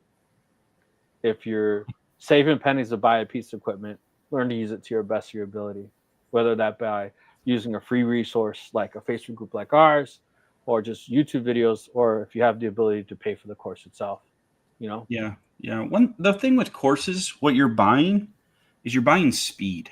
Yep. Like you can learn everything on YouTube with enough time. But if the thing with courses, it's in there's someone teaching you, right? It's just like going to a class versus, YouTube. There's someone teaching you, it's curated information, and it's a path, right, that you follow, and it'll get you the end result that you desire, rather than, we've all done that, bounce around YouTube videos. I mean, I've done it. Next thing you're watching videos about giraffes. Like, why am I watching? I learned to build a fusion reactor on YouTube. I just saw that a 12-year-old built a fusion reactor. The FBI showed up at his house, did an investigation, checked for radiation. He had nothing, so they allowed him to continue. Well, there's not going to be radiation off a fusion reactor. The FBI still showed up. Yeah, they have nothing better to do. Yeah. Bought all the parts online, some of them off Amazon. That was crazy. Kevin's got a question there. Go ahead. Yeah. So the challenge Kevin, first of all, Kevin says he wishes he had a generator for his F1 Ultra to go to markets. The problem with generators is they're loud. But check Blue Yeti. They're battery generators, and they probably run an F1 Ultra for a long time. I keep trying to give one of my portable generators to my brother, but he has one of these things, and he says, no, this thing will run my fridge for 2 days. Yeah, I mean, they're about the size of a 20-quart cooler, right? Yeah, it looks like a cooler, actually, with a bunch of outlets on it. Yeah. And his actually even has a 220-volt outlet on it. Yeah. So I did a video with Laser Pecker last year with what's their most recent one? The 2, 3, 4, the 4. Laser Pecker 4. And the whole premise of the video was to use a portable power bank to operate the laser. So the video is me. I actually took the laser to the park with this portable power bank and laser engraved for an hour. So you graffitied the park benches? Yeah, I did. Just held it everywhere. New kind of graffiti. New kind of graffiti. That's awesome. Andy was here. But so the point being, I don't even know if you need a generator per se.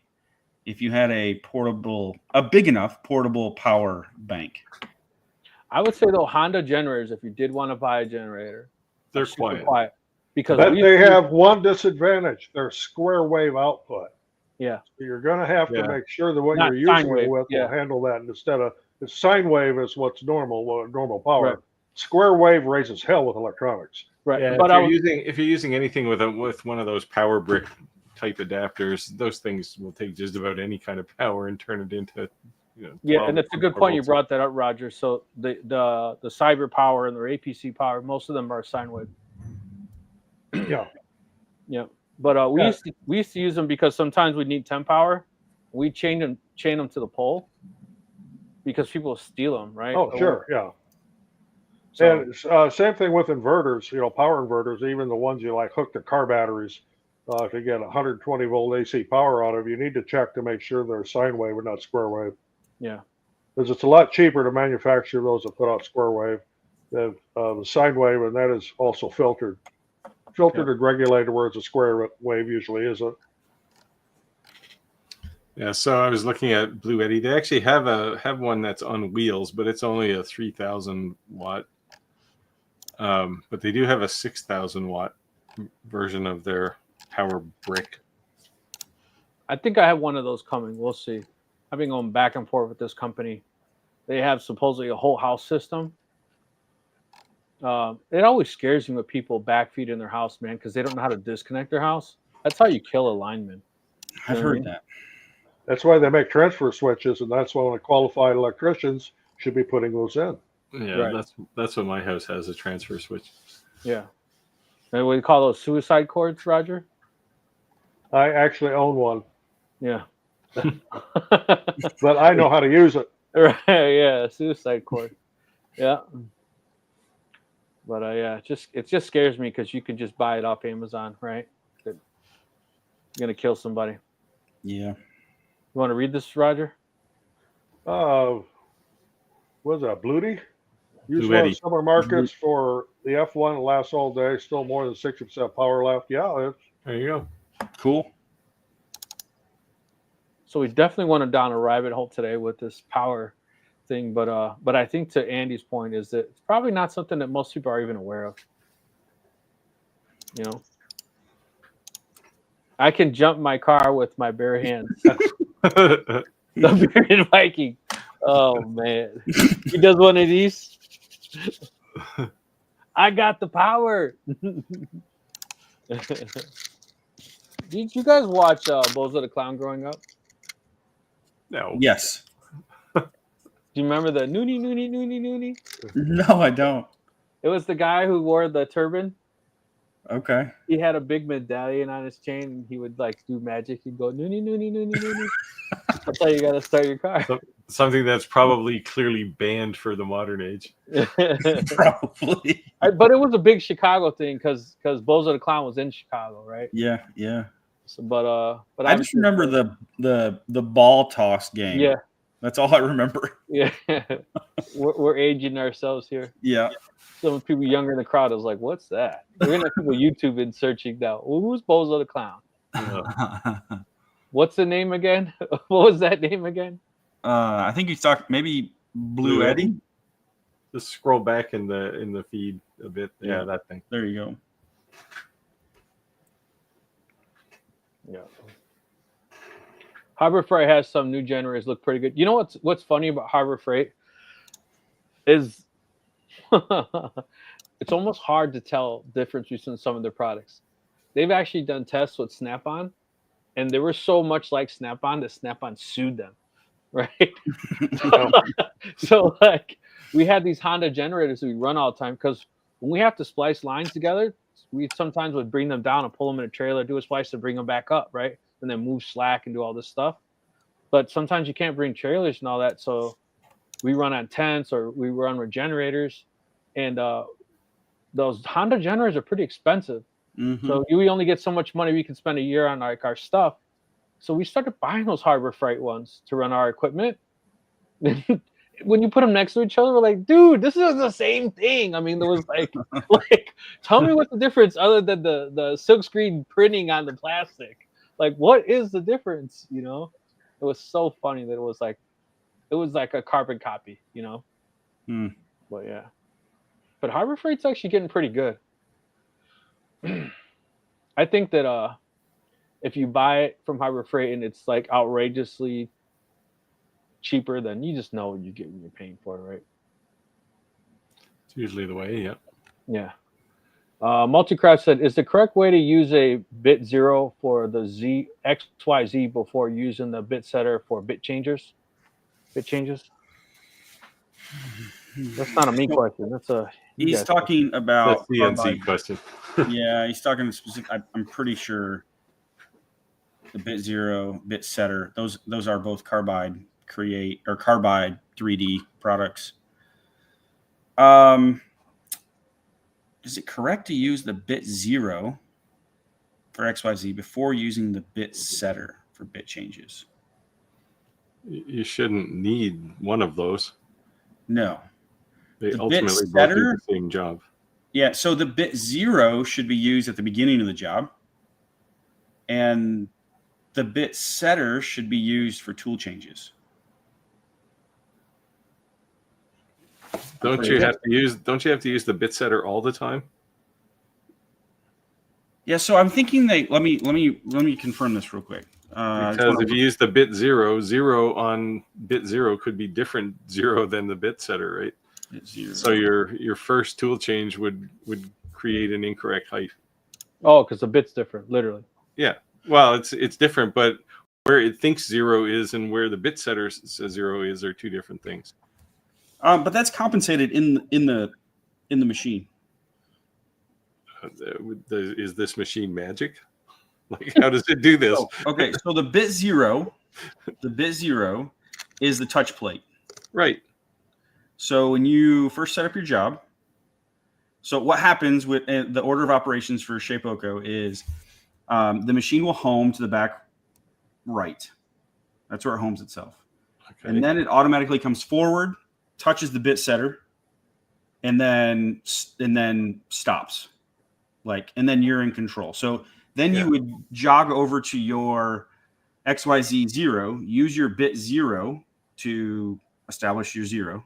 And then it's going to go back over to the bit setter before it starts the job, and then it's going to start. That seems like a superfluous step. So how would you do it? You'll be happy to know, Rick, on a Onefinity, you don't have to do that. You just have a bit setter.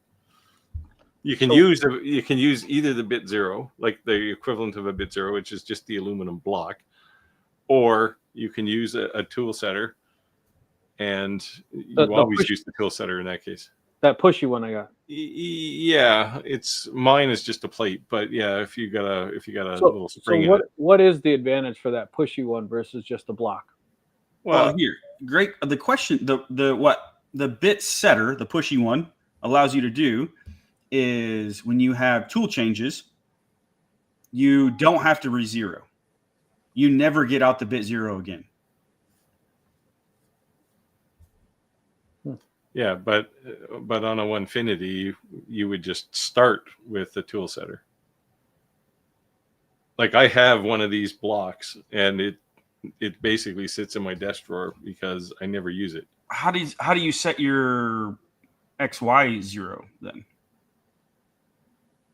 At the beginning. Onefinity has limit switches. It sets them whenever it's powered on. No. Your job XY. Oh, yeah. You can just XY. You can just do manually if you want. I never use the block to set the XY. Gotcha. Because inevitably I'm cutting something out anyway. I don't care if the piece of material is a little bit crooked on the plate. So when you do a tool change with Onefinity, like mid job, you do a one tool, you have to change to a V bit or something like that. Yeah. Do you have to reset? I guess what is the re-zeroing on a tool? It just goes back to the tool setter and measures D back to 0, and then it does a simple subtraction calculation or addition, I guess, from where it was with the last bit and where it is now. Yeah. And figures, okay, your bit is actually 3 millimeters deeper into the collet than the previous one. And I'm pretty sure you could probably do the same thing with a Shapeoko. You are doing the same thing. So if going back to the beginning, what I said was you could set your 0 manually without using the bit 0. Yes. Oh, you could use either one of these, right? Yes. It's and just then that when it goes over tool bits, if you only have the block, you have to re-0 manually all the time. Yes. So the bit setter, the pushy one, just enable you don't have to re-0 your X, Y, Z manually when you change bits. Correct. Yes. Both the same premise. Multicraft says he's lost, but that was 4 minutes ago. So hopefully that 4 minutes clarified. Well, we're already 5 minutes over time. So run through these last questions really quick. Chris says there's so much rebadging these days. All laser models come 3-4 different factories. Oh, cow. There's a lot of that. Yeah. Yeah, there's like 3 guys who make all the lasers in the world. Probably. ATG Restore said, I have a 3500 Predator for 3 years running. My trailer camper with no issues. So there you go, the Harbor Freight at its finest. So Clack said Carbrine will make these set bitters after initializing the machine. You can then set your ZY axis, and you'll only need to use the setter unless you change bits. But that's what we're talking about, changing bits, right? Yeah. He said the same thing that we were saying. Yeah. Multicrush said it doesn't mess up to 0. I feel like I list 3 millimeters. I feel like I probably lose 3 mils during a job. That could be a different problem.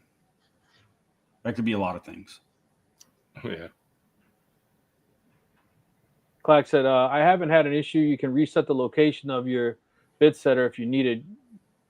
Have you edited the Jason file to do it? Oh, Jason. They call that Jason. Jason. Even though there's no A in it, it's called Jason. Okay. There you go. Well, looks like today, man, it ran fast. We're actually 6 minutes over. We had a lot of questions. Overtime today. Yeah. Sometimes we go down a rabbit hole, but like I said, I think it was a discussion worth having because, like Andy brought up, I don't think it's a discussion most people have. So maybe not necessarily all geared towards 3D printers or CNCs in general, but definitely something we talk about protecting all the equipment we talk about in general. You guys, anything want to say in the closeout? No. No, I think it was great. Yeah, Andy, make sure you drop those course links in the group. For sure. Yeah. Yeah. Roger, cool looking shirt, man. I didn't even say that today. Well, you got to have a different one every week. So. Is that one your wife picked out? Oh, all of them are. Oh, Which one's the girlfriend pick out? Weird masks on it. It looks a little satanic, actually. Oh man, this is cocktails. Actually, it's from Mexico's Day of the Dead. Oh, okay. Well, there you go. And tequila. okay, All right, well, see you all next week. All right. Take care, everyone. Join the group. Join the Facebook group. See you guys next week. No pressure. Bye. See you, man. See you, man. Bye.